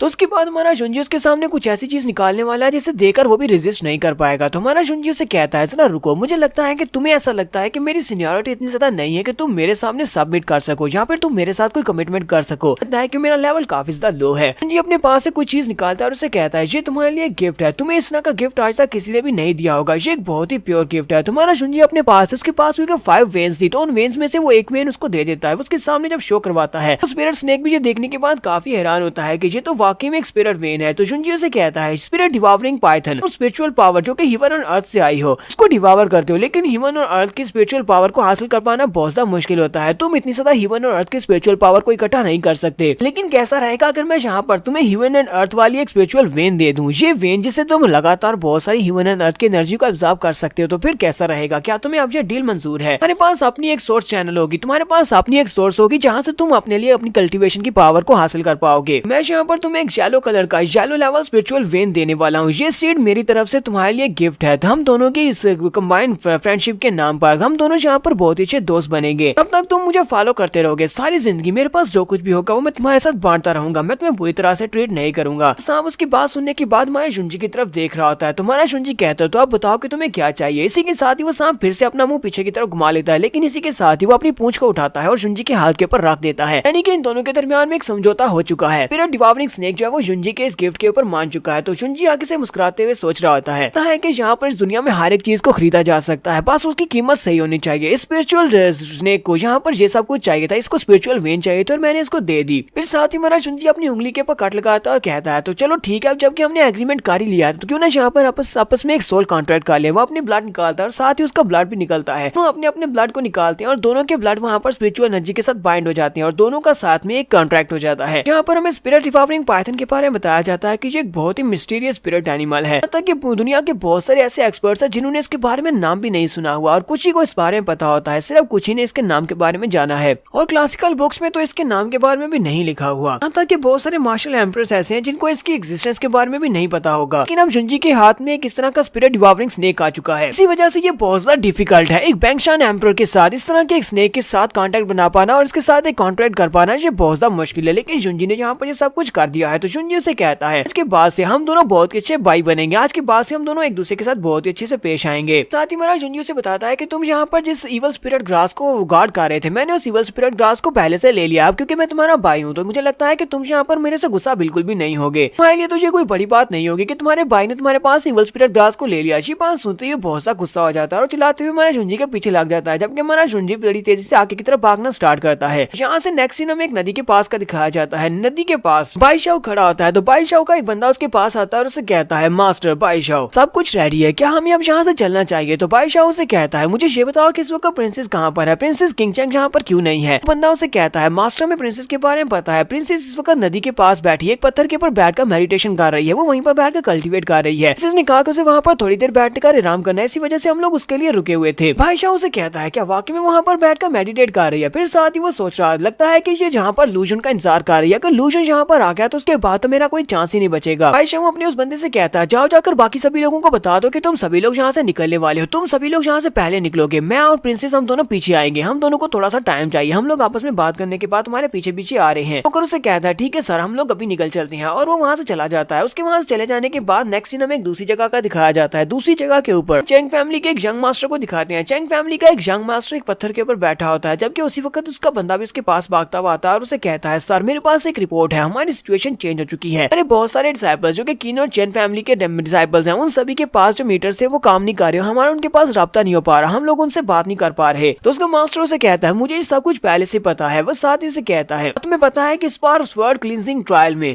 पवेलियन के ओनर्स भी सब में शामिल है, क्या तुम्हें पता है कि हम सभी को कौन यहाँ पर लेकर आया है। वहाँ चाहे कुछ भी हो जाए, किन फैमिली और चेन फैमिली के लोग ही यहाँ पर टॉप 10 पोजीशंस को हासिल करेंगे, चाहे कोई भी यहाँ पर क्यों ना इंटरफियर करे, फिर भी यहाँ पर सिर्फ 2 ही फोर्सेस जीतने वाली हैं। क्योंकि सभी लोगों को ये बात अच्छी तरह से पता होनी चाहिए कि अगर किन फैमिली और चेन फैमिली के साथ यहाँ पर कोई पंगा लिया तो इसका मतलब यह है कि पूरे के पूरे वेंजियन पवेलियन से पंगा लेना, क्योंकि ये दोनों फैमिलीज को वेंजियन पवेलियन वाले सपोर्ट कर रहे हैं। साथ ही वो से कहता है अच्छा ठीक है, मुझे ये बताओ कि आंजी के साथ क्या हुआ है, आंजी कहाँ पर है। उसका बंदा उसे कहता है आंजी के बारे में इतना तो कह सकता हूँ कि उसके साथ में काफी ज्यादा मुश्किल हो रही है, लेकिन वो हमारा काम आसानी से कर रहा है, वो हमारा इनसाइड मैन है, वो अंदर से सारी खबरें हमें दे रहा है कि उसे प्राइड चाहिए, वो ग्लोरी का बहुत ज्यादा भूखा है और लालची इंसान है, इसी वजह से वो हमारा काम कर रहा है। यहाँ पर आंजी का मतलब बाईशो है, बाईशो की बात हो रही है। यंग मास्टर से कहता है तो मुझे बाईशो के बारे में इतना पता है कि वो जिया किंगचैंग से प्यार करता है, उसे वो पसंद है। जाओ जाकर उसे बता दो कि अगर वो 2 दिन में यहाँ पर पूरे 100 लोगों को इकट्ठा कर दे, जैसा कि हमने उसे पहले कहा था, हमने उसे जो कुछ भी देने का वादा किया था, उसके साथ साथ मैं अपनी फैमिली की तरफ से उसके साथ बात करूंगा, रॉयल फैमिली वालों से बात करके प्रिंसेस जिया किंगचैंग के साथ उसकी शादी की बात चलवाई जाएगी। लगता है कि वो इस ऑफर को कभी मना नहीं करेगा और हमारा काम करने के लिए तैयार हो जाएगा। तो यहीं से नेक्स्ट सीन में प्रिंसेस का भी दिखाया जाता है। प्रिंसेस नदी के पास एक पत्थर के ऊपर बैठी मेडिटेट कर रही होती है, जबकि उसी वक्त बाईशो भी उसके पास पहुंच जाता है। प्रिंसेस से कहती है बाईशो तुम यहाँ पर क्या कर रहे हो, तुम्हारा यहाँ पर कोई भी काम नहीं है। बाईशो से कहता है जिया किंगचैंग क्या तुम मुझे बेवकूफ समझती हो, हर बार मुझे रिजेक्ट क्यों कर देती हो, तुम्हें पता है कि मैं कितनी बार तुम्हारे सामने अपने प्यार का इजहार कर चुका हूँ, लेकिन तुम फिर भी यहाँ पर मुझे मना कर देती हो। मैंने तुम्हें बताया भी था कि मैं तुमसे प्यार करता हूँ, लेकिन तुम क्यों लूजन से प्यार करती हो। मुझे ये बताओ कि उसके पास ऐसा क्या है जो कि मेरे पास नहीं है, लूजन के पास क्या है। उसका खड़ी हो जाती है और उसे कहती है बस भी करो, तुम्हारा लूजन के साथ कोई मुकाबला नहीं है, तुम्हें आखिर ऐसा लगता है क्यों है कि तुम मेरे काबिल हो, तुम मेरे काबिल बिल्कुल भी नहीं हो, जबकि लूजन है। ये बात सुनने के बाद तो बाईशो बहुत सा गुस्सा हो जाता है और कहता है बिना तुम कुछ भी नहीं हो, क्या तुम्हें लगता है कि तुम यहाँ पर इस ट्रायल ग्राउंड के ऊपर जिंदा बच सकती हो। यहाँ पर जितने लोग हैं वो सभी लोग बहुत सा ठरकी किस्म के इंसान है और अगर तुम्हें यहाँ पर अकेला छोड़ दिया जाए तो वो सभी लोग तुम्हारा कुछ भी नहीं छोड़ेंगे। ये लड़की यहाँ पर इस बात का शुक्र मनाने की बजाय अभी भी उस कचरे लूजन के के बारे में सोच रही है जो कि यहाँ पर है भी नहीं। इसे लगता है कि वो इसको यहाँ पर बचाएगा, जबकि मैं इसको यहाँ पर प्रोटेक्ट किए हुए हूँ, जहाँ पर मैं इसको बचा रहा हूँ। पहले तो यहाँ पर तुम्हें खुश करना चाहता था कि तुम अपनी मर्जी के साथ इस सब के लिए खा कर दो, लेकिन अब मुझे लगता है कि मुझे यहाँ पर कुछ और करना पड़ेगा। चिल्लाकर उसे कहता है, जिया किंग चैंग, मुझे यहाँ पर मजबूर मत करो तुम्हारे साथ कुछ जबरदस्ती करने पर। आती वो आगे बढ़कर उसका हाथ पकड़ लेता है तो किंग चैंग भी बहुत सा घबरा जाती है। प्रिंसेस जिया उसे कहती है, तुम क्या कर रहे हो, तुम मेरे साथ क्या कर रहे हो। तो बाइशू अपने पास से पाउडर सा निकालता है जो कि पॉइजनस होता है। वो उस पाउडर को उसकी आंखों में फेंक देता है। जैसे ही वो उसकी तरफ उस पाउडर को फेंकता है तो उसकी बॉडी के ऊपर असर करता है और जिया किंग चैंग बेचारी वहीं पर ग्राउंड के ऊपर गिर जाती है और हरकत नहीं कर पाती। उसके बाद हमें इवल बाइशू का चेहरा दिखाया जाता है। बाइशू के चेहरे के ऊपर ये सब कुछ साफ दिखाई दे रहा है जहाँ पर अब वो कुछ बहुत ही बुरा करने वाला है। प्रिंसेस से कहती है, तुमने जहाँ पर ये सब कुछ जानबूझकर किया है, तुमने मेरे पर पॉइजन फेंक दिया और मुझे पैरालाइज किया। क्या तुम मेरे साथ यहाँ पर जोर जबरदस्ती करने वाले हो? यहाँ पर तुमने मुझे टच भी किया तो मैं तुम्हारे हाथ काट दूंगी, इस सब की कीमत चुकाना पड़ेगी। बाइशू आगे बढ़ता है और उसे कहता है, तो तुम्हें क्यों लगता है कि मुझे यहाँ पर तुमसे डरना चाहिए? मैं तुमसे बिल्कुल भी नहीं डरता, क्योंकि हम लोग इस वक्त ऐसी जगह पर हैं जहाँ पर किसी का मरना बहुत ही आम सी बात है, क्योंकि यहाँ से सिर्फ और सिर्फ 10 लोग ही बचकर बाहर निकल पाएंगे। तो यहाँ पर हम दोनों के अलावा कोई भी नहीं है। अगर तुम यहाँ पर चिल्लाओगी तब भी यहाँ पर कोई भी तुम्हारी मदद करने के लिए नहीं पहुंचेगा, सिर्फ मैं हूँ और तुम हो। प्रिंसेस बाइशू के मुंह के ऊपर थूक देती है। वो अपने चेहरे के ऊपर से थूक कर साफ करता है और उसे कहता है, चाहे तुम यहाँ पर कुछ भी कर लो, हम लोग सीक्रेट राम के अंदर हैं, यहाँ पर कोई भी तुम्हारी चीखों पुकार कर नहीं सुनने वाला। ऐसे भी इस सीक्रेट राम से बाहर निकलने के बाद तुम्हारी फैमिली को ऑर्डर्स मिलने वाले हैं कि तुम्हारी शादी बाइशू यानी कि मेरे साथ की जाए। इसके साथ ही जब मैं यहाँ से टेस्ट को पास करने के बाद बाहर निकलूंगा तो मैं भी वेंजियान सेक्टर का एक बहुत ही क्लोज डिसाइपल बन चुका हूँ, यानी कि मैं उनका इनर डिसाइपल बन जाऊंगा। यहाँ से बाहर निकलने के बाद हम दोनों की शादी नहीं भी होती तब भी मुझे ये बताओ कि तुम मुझे बदला कैसे ले पाओगी, तुम एक कोर डिसाइपल से बदला कैसे ले सकती हो? अब यहाँ पर चुपचाप मेरी बात को मान जाओ, या तो हम दोनों यहाँ पर एक हस्बैंड एंड वाइफ की तरह कर सकते हैं, या फिर मैं यहाँ पर एक सैवेज बीस्ट की तरह तुम्हें नोच डालूं। यहाँ पर फैसला तुम्हें करना है, क्योंकि हम ये सब कुछ तुम्हारे ऊपर डिपेंड करता है। इसके साथ ही वो एक सैवेज बीस्ट की तरह उसके ऊपर टूट पड़ता है। वो जैसे उसके करीब पहुंचता है उसको टच करने लगता है। उसी वक्त प्रिंसेस उसको एक जबरदस्त थप्पड़ मारती है। जब वो बाइशू को थप्पड़ मारती है तो बाइशू पीछे की तरफ हटता है। प्रिंसेस जल्दी से जंप करते हुए साइड के ऊपर से निकलने की कोशिश करती है। आती वो कहती है, फादर मदर प्लीज मुझे माफ करना। आपकी प्रिंसेस जिया यहाँ पर ज्यादा कुछ नहीं कर पाए, लेकिन मैं इतना तो कर सकती हूँ कि मैं आपका नाम खराब होने से बचा सकती हूँ। अपनी तलवार निकाल लेती है और साथ ही कहती है, लू जुन प्लीज मुझे माफ करना, मुझे अफसोस है कि हम दोनों यहाँ पर दोबारा नहीं मिल पाएंगे। तलवार को निकालती है और अपनी गर्दन के ऊपर रखते हुए कहती है, तुम सभी लोग अपना ध्यान रखना, जो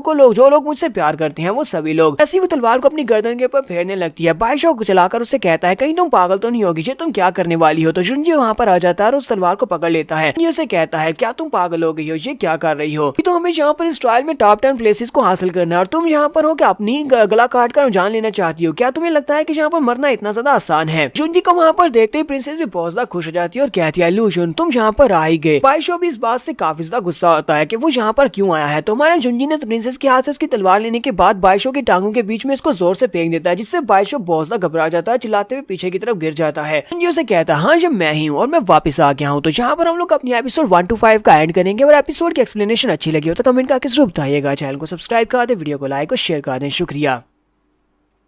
तो गाइस कैसे हैं आप सब लोग? स्वर्ड किंग के एपिसोड 1 to 6 के साथ हाजिर हो। तो लास्ट एपिसोड के एंड पे हमने देखा था कि प्रिंसेस जिया के साथ जब ज्यादती होने लगती है, वो अपनी गर्दन के ऊपर अपनी तलवार को रखती है और अपनी गला काट कर अपनी जान देने लगती है ताकि वो अपने आप को बचा सके। वहाँ पर जुनजी आ जाता है और उसकी तलवार पकड़कर उस तलवार को बाइशू की तरफ फेंकता है, जिससे बाइशू घबराकर पीछे की तरफ गिर जाता है। जुनजी उसे कहता है, हाँ ये मैं ही हूँ, मैं यहाँ पर आ चुका हूँ, प्लीज मुझे माफ करना कि मैंने यहाँ पर तुम्हें इतना ज्यादा इंतजार करवा दिया, लेकिन अब तो तुम यहाँ पर मरने वाले हो। बाइशू बेचारा पीछे की तरफ गिरने के बाद फिर से उठता है और उसे कहता है, तो इस बात से क्या फर्क पड़ता है कि तुम यहाँ पर आ चुके हो? अगर तुमने जहाँ पर आते हुए कुछ लोगों को मार भी दिया हो तो इस बात से फर्क नहीं पड़ता। जुनजी कहता है, अब मुझे माफ करना कि तुम यहाँ पर डिसअपॉइंट हुए, तुम्हें लगता है कि मैं बहुत ज्यादा कमजोर हूँ। बाइशू उठकर खड़ा आ जाता है और उसे कहता है, लास्ट टाइम मैं तुमसे हार गया था, तुम्हारे साथ फाइट करते हुए मैं हारा था। मुझे लगता है कि वहाँ पर कुछ ना कुछ अजीब था, तो उस वक्त मैं बीमार था, इसी वजह से मेरे पास ज्यादा स्पिरिचुअल एनर्जी नहीं थी। इस बार देखना, इस बार तो मैं यहाँ पर तुम्हें प्रिंसेस के सामने हराऊंगा और इतनी बुरी तरह से हराऊंगा कि प्रिंसेस को भी यकीन हो जाएगा कि तुम मुझसे बेहतर नहीं हो। प्रिंसेस चलाकर जुनजी से कहती है, लूजन प्लीज अपना ध्यान रखना, ये बहुत ही बुरा है। उसी वक्त उसे खांसी लग जाती है और वो खांसना शुरू कर देती है उस पॉइजन की वजह से जो कि उसकी बॉडी के अंदर है।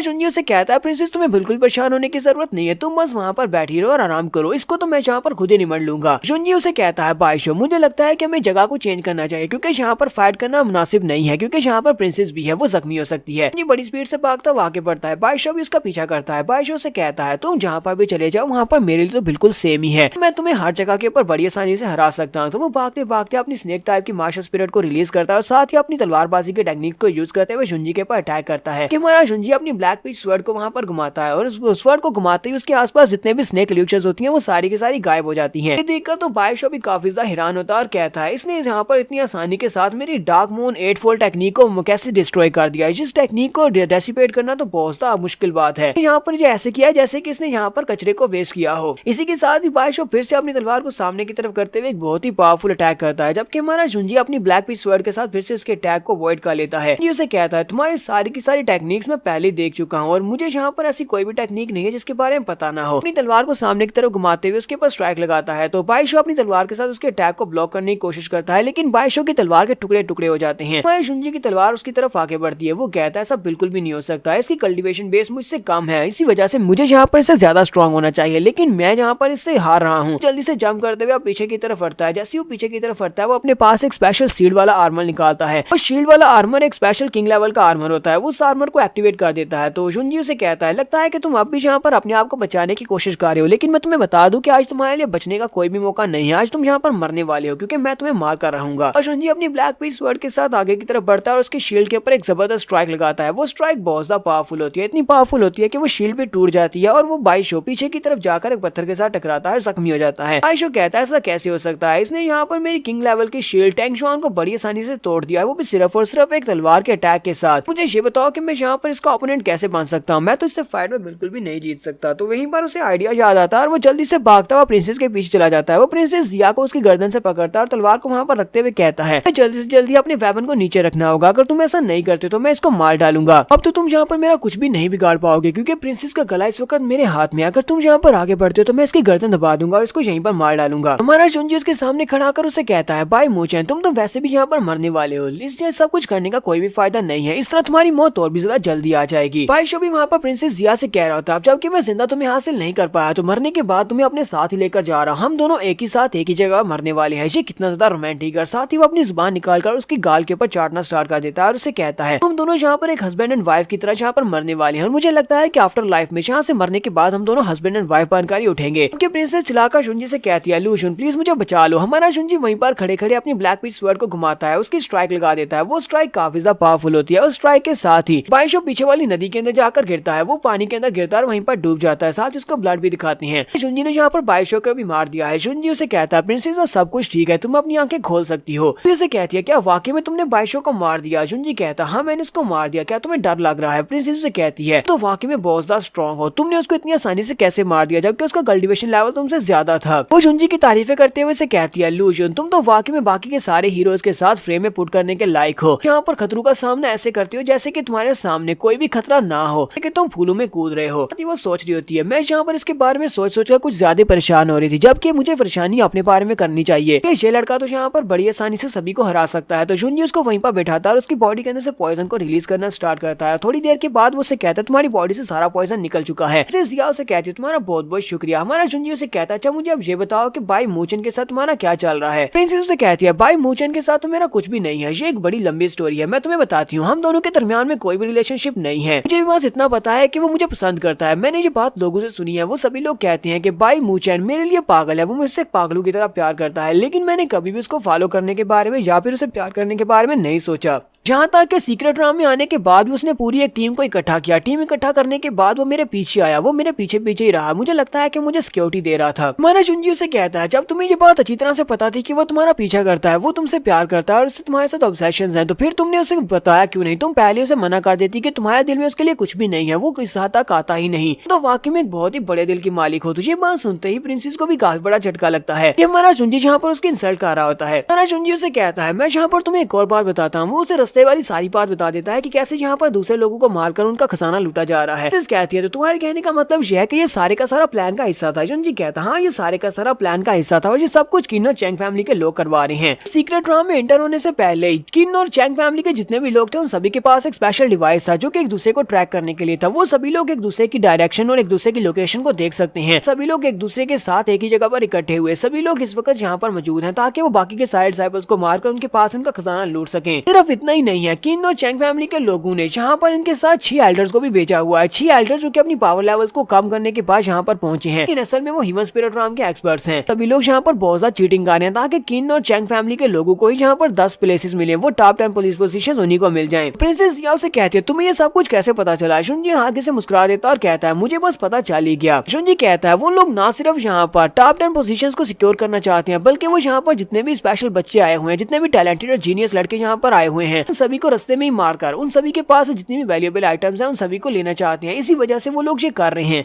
तो यहाँ पर उन लोगों को टेस्ट को पास करने के बाद डबल फायदा होने वाला है। एक तो टेस्ट को पास करने के बाद उनके 10 डिसाइपल वेंजियन सेक्टर का हिस्सा बन जाएंगे, वो कोड डिसाइपल्स बन जाएंगे, उनको अलाउंसेस मिलेंगे। फिर दूसरी तरफ से ये लोग यहाँ से मिलने वाली हर एक चीज को बेच देंगे कि यहाँ पर आए हुए दूसरे डायनेस्टीज के स्टूडेंट्स को मारकर इन्हें मिलती है। प्रिंसेस उसकी बात सुनने के बाद कहती है तुम्हारे कहने का मतलब यह है कि बाइशो भी यहाँ पर इन लोगों के साथ मिला हुआ है, ये सब कुछ बाइशो भी सब में शामिल था। इसी वजह से वो मुझसे कह रहा था कि यहाँ से सीक्रेट टेस्ट को पास करने के बाद, इस सीक्रेट राम से बाहर निकलने के बाद उनकी फैमिली की तरफ से कोई हमारी फैमिली में आएगा और आकर शादी की बात करेगा, और तब मुझे यहाँ पर शादी के लिए हाँ करनी पड़ेगी क्योंकि वो ऑर्डर्स ऊपर से आने वाले हैं। प्रिंसेस याओ से कहती है मुझे जल्दी से जल्दी यहाँ से निकलना होगा और जाकर हमें पवेलियन के लोगों को इस बारे में बताना होगा। अगर यहाँ पर चैंग जी जियाओ और इसके साथ साथ किन जियामू वो दोनों ये सब कुछ कर भी रहे हैं, लोग पवेलियन के मास्टर्स को बता देते हैं तो उनका प्लान यहीं पर फेल हो जाएगा। ये बताओ कि तुम इस बारे में क्या सोचते हो, क्या हमें ये सब कुछ करना चाहिए? तो हमारा जुनजी से कहता है भाई मूचैन वो तो सिर्फ और सिर्फ एक प्यादा था, हमें यहाँ पर किसी को ढूंढना है, तो हमें वेंजियन सेक्टर में किसी को ढूंढना होगा जो कि यहाँ पर ये सब कुछ करवा रहा है। मुझे लगता है कि किन और चैंग फैमिली के पीछे भी कोई है। प्रिंसेस याओ उसकी बात सुनने के बाद कहती है क्योंकि मैं रॉयल फैमिली में पैदा हुई हूँ तो मुझे लगता है कि मैं इस बात को समझ सकती हूँ। हाँ मुझे भी इस सब के बारे में पता है कि यहाँ पर क्या कुछ होता रहा है। जुनजी उसे कहता है इस सब के बारे में भूल जाओ, अब तुम यहाँ पर सेफ हो, मेरे लिए फिलहाल के लिए इतना ही काफी है, बाकी का सब कुछ मुझे यहाँ पर सॉल्व करने दो क्योंकि ये सारे का सारा मेरा मसला है, मैं सबको खुद ही संभाल लूंगा। तो प्रिंसेस आगे से शर्माना शुरू कर देती है और कहती है लूजुन क्या तुम वाकई में सब कुछ कर लोगे? जुनजी उसे कहता है अब ज्यादा काफी ज्यादा लेट हो चुका है, क्यों ना हम लोग यहीं पर रुककर इंतजार करें, उसके बाद हम लोग आगे बढ़ेंगे। कहती है क्या वाकई में हम लोग यहीं पर रुकने वाले हैं? जुनजी अपने पास से इवल स्पिरिट ग्रास का एक पौधा निकालता है और उसे कहता है ये लो, ये तुम्हारे लिए काम आएगा, आगे हमें इसकी काफी ज्यादा जरूरत पड़ने वाली है। वो उसे कहती है ये तो इवल स्पिरिट ग्रास है, क्या वाकई में ये चीज तुम मुझे देने वाले हो? जुनजी उसे कहता हाँ मुझे ये रास्ते में मिली थी, इसी वजह से अब मैं इसमें से एक तुम्हें दे रहा हूँ। तुम अर्थ स्पिरिट राम के एक एक्सपर्ट हो, अगर तुम इसको लेती हो तो इसको रिफाइन करने के बाद तुम डायरेक्टली अर्थ स्पिरिट राम से हीवनली स्पिरिट राम के फर्स्ट लेवल पर पहुंच जाओगी। प्रिंसेस उसे कहती है और तुम्हारे बारे में क्या तुम इसको यूज नहीं करना चाहते? हमारा जुनजी उसे कहता है मेरे पास पहले से काफी अच्छा आइडिया है और मैं ये सब कुछ खुद ही संभाल लूंगा और मैंने पहले से इसको यूज कर लिया हुआ है, तुमसे बाद में मिलता हूँ। हमारा जुनजी बड़ी स्पीड से वहाँ से उड़ जाता है। तो यहाँ से नेक्स्ट सीन हमें दूसरी तरफ का दिखाया जाता है जहाँ पर हमें उसी यंग मास्टर को दिखाते हैं जो कि चैंग फैमिली से होता है। वो यंग मास्टर उसके साथ 2 और यंग मास्टर्स होते हैं, ये लोग यहाँ पर सभी लोगों को मार रहे होते हैं। डायनेस्टी के जितने लोग होते हैं स्पेशली भाई मूचैन के वो सभी लोग जिनको उसने इकट्ठा किया था, वो उन सभी को एक जगह के ऊपर इकट्ठा करते हैं और सभी को मार देते हैं और कहते हैं तकरीबन यहाँ पर 100 लोगों को मारा है। 100 लोगों को मारने पर हमें यहाँ पर काफी कुछ मिला है, जहाँ पर इन पास से बहुत सारा खजाना भी मिला है। यंग मास्टर उनसे कहता है क्या तुम लोगों ने इन सभी की रिंग्स को सर्च कर लिया है, क्या सभी के पास सभी कुछ ले लिया गया है? तो वो उनसे कहता है हाँ हमने सब कुछ सर्च कर लिया है, जो कुछ भी था वो सब कुछ हमने ले लिया है। हमारे हाथ इस वक्त टोटल 9 किंग लेवल के वेपन्स लगे हैं, इसके अलावा टोटल 240 ट्रेजर्स हैं, बहुत ही स्पेशल आर्टिफैक्ट्स हैं। लगता है कि उन सभी की वैल्यू 1 मिलियन से तो ज्यादा हो ही सकती है। तुम्हारा जुनजी ऊपर खड़ा ये सब कुछ देख रहा होता है। जुनजी कहता है तो ये सब कुछ यहाँ पर पैसे के लिए किया जा रहा है, ये इन सभी स्टूडेंट्स बेचारों को मारकर इनके पास इनकी स्टोरेज रिंग्स छीन रहे हैं जिनके अंदर खजाना रखा हुआ है। यंग मास्टर उन लोगों से कहता है क्या तुम्हें पता है कि यहाँ पर इस प्लान को पूरा करने के लिए हम दोनों की फैमिलीज ने कितना ज्यादा पैसा बहाया है? बहुत सारा पैसा और बहुत सारी मैन पावर लगी है, लेकिन अब जबकि ये टेस्ट स्टार्ट हो चुके हैं ये सभी लोग वैसे भी यहाँ पर मरेंगे, सिर्फ 10 लोग ही तो बाहर निकलने वाले हैं, क्योंकि सभी लोगों को मारकर उनके पास से उनका सारा खजाना लूट लेना। ये आइडिया वाकई में बहुत ज्यादा अच्छा था। तो यहाँ पर हम लोग अपनी एपिसोड 126 का एंड करेंगे। नेक्स्ट एपिसोड में देखेंगे हमारा जुनजी इन सभी से कैसे निपटेगा, क्योंकि ये सभी लोग एलीट वॉरियर्स हैं। तो एक्सप्लेनेशन अच्छी लगी हो तो कमेंट करके जरूर बताइएगा। चैनल को सब्सक्राइब कर दे, वीडियो को लाइक और शेयर कर दें। शुक्रिया।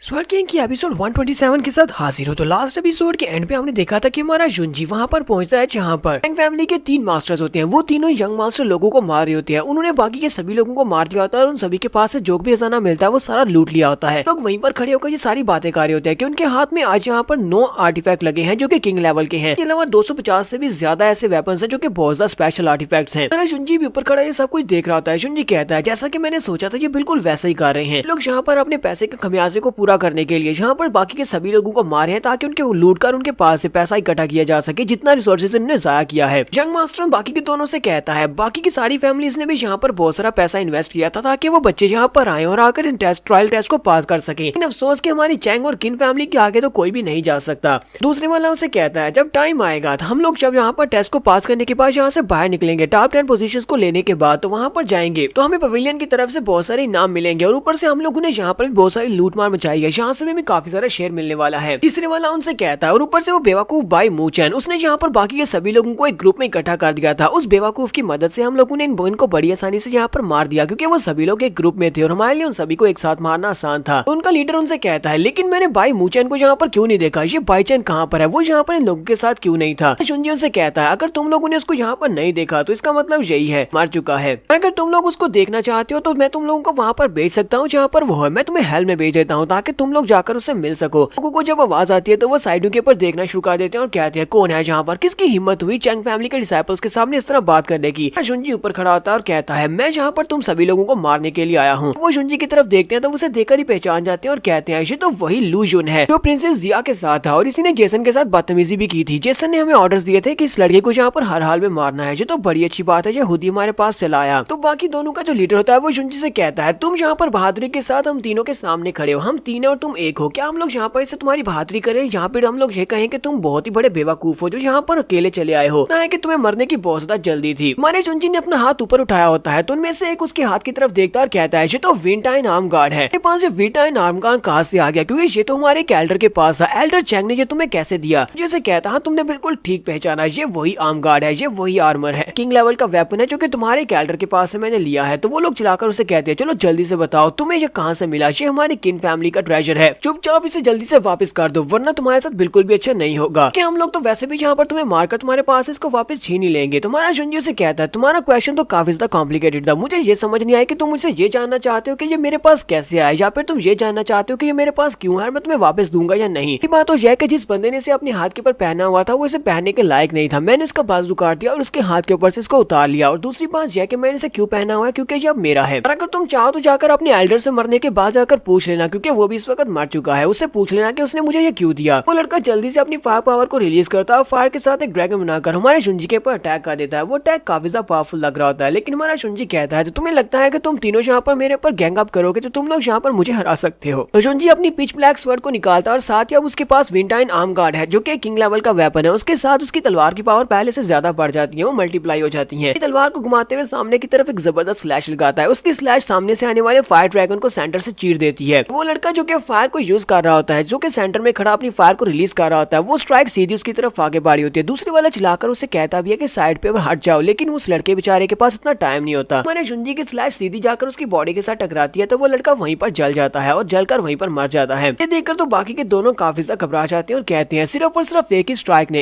इस लड़के ने हमारे एक ह्यूमन राम के एक्सपर्ट को मार दिया। आखिर इस लड़के ने यहाँ पर कौन से हॉरिबल मेथड को यूज किया होगा, इसके पास तो बहुत ज्यादा स्ट्रेंथ है। जो लीडर होता है वो कहता है लड़के बताओ कि तुम हो कौन, आखिर तुम यहाँ पर कहाँ से आए हो, तुम्हारे पास इतनी पावर्स कहाँ से आई हैं। तुम्हारा शुनजी उसे कहता है इस बात से क्या फर्क पड़ता है कि मैं कौन हूँ, मैं कहाँ से आया हूँ और मैं यहाँ पर क्या करने वाला हूँ, तुम्हें बस इस बात से फर्क पड़ना चाहिए क्या तुम मेरे अगले मूव को यहाँ पर हैंडल कर पाओगे या नहीं, क्योंकि तुम लोगों को यहाँ पर सर्वाइव करना और मैं तुम्हारा शिकारी हूँ। शुनजी जल्दी से ऊपर से जंप करते हुए नीचे उतरता है और दूसरे वाले से कहता है अब तुम्हारी बारी है। वो अपनी नाइफ को सामने की तरफ करते हुए कहता है मेरे करीब मत आना वरना मैं तुम्हें मार डालूंगा, लेकिन साथ ही वो डर के मारे बहुत सा काम भी रहा होता है। उसका जो लीडर होता है वो उसे कहता है तुम यहाँ से चले जाओ क्योंकि तुम्हारे पास एक छोटा वेपन है और ये वेपन इसके साथ फाइट करने के लिए सूटेबल नहीं है, मैं यहाँ पर इसको रोक कर रखता हूँ, तब तक तुम यहाँ से भाग जाना, जाओ जाकर मदद लेकर आओ। वहाँ से भागना स्टार्ट करता है, वो पीछे की तरफ भाग रहा होता है जबकि हमारा शुनजी वहीं पर रुका होता है। शुनजी कहता है यहाँ से भाग कर जाना तो बिल्कुल पॉइंटलेस है, ये वैसे तो यहाँ पर मरने वाला था लेकिन अब क्योंकि वो यहाँ से भाग गया इसी वजह से अब वो थोड़ी देर बाद मरेगा, मरना तो उसे है ही। इसी वक्त लीडर काफी गुस्सा हो जाता है, अपनी तलवार को घुमाता है, अपने स्पेशल मूव जिसका नाम हाउलिंग क्विक सैंड होता है उसको यूज करता है। उसके पास से काफी सारी क्विक सैंड निकलती है, ये उसकी मास्टर स्पिरिट होती है। मास्टर स्पिरिट जो कि सैंड का बना हुआ एक बड़ा सा मॉन्स्टर होता है, वो शुनजी को निकलने के लिए आगे बढ़ता है। लेकिन आपको तो पता है कि हमारे शुनजी ने स्टील बॉडी के अगले लेवल को मास्टर किया है, वो उसके 4th लेवल तक पहुंच चुका है, जिसकी वजह से कोई भी स्ट्राइक उसकी बॉडी को हिट नहीं कर सकती। जी वहाँ पर चुपचाप खड़ा होता है और वो उसकी बॉडी के साथ टकराकर सैंड आसपास बिखर जाती है। शुनजी कहता है तुम्हें क्या लगा था कि इस तरह का लो लेवल का अटैक मुझे नुकसान पहुंचा सकता है। इसके साथ ही वो बहुत जल्दी से जंप करते हुए ऊपर हवा में जाता है और कहता है चलो ठीक है अब देखते हैं कि इस मूव के सामने कैसे टिक पाते हो। वहाँ पर रेत के साथ बड़े बड़े हरिकेन्स बना लेता है, आसपास से बहुत बड़ी बड़ी रेत की लहरें निकल रही होती हैं, वो सारी लहरें उसके ऊपर ऊपर गिरने वाली है, यानी हमारे जुंजी के ऊपर गिरने वाली है। उसे लगता है कि शायद जुंजी उस रेत के नीचे दबकर मर जाएगा। जुंजी कहता है तुम यहाँ पर कुछ ज्यादा ही जल्दी बोल रहे हो, तुम्हें क्या लगता है कि मैं यहाँ पर मर जाऊंगा? तुम तो कुएं बैठे हुए एक मेंढक की तरह हो, तुम्हें लगता है कि शायद कल्टीवेशन ज्यादा होने की वजह से हम लोग स्ट्रॉन्ग होते हैं। नहीं, ऐसा नहीं है, तुम तो बस यहाँ पर अपनी एफर्ट्स को वेस्ट कर रहे हो। वो अपनी तलवार को घुमाता है और अपने आसपास जितनी भी सैंड होती है उस सभी को फिर से वहीं पर बिखेर देता है। वो लड़का भी बहुत सा घबरा जाता है और कहता है मैं यहाँ पर क्या करूँ? उसके पास तो बहुत ज्यादा पावर है, जो हर बार अपनी तलवार को घुमाता है और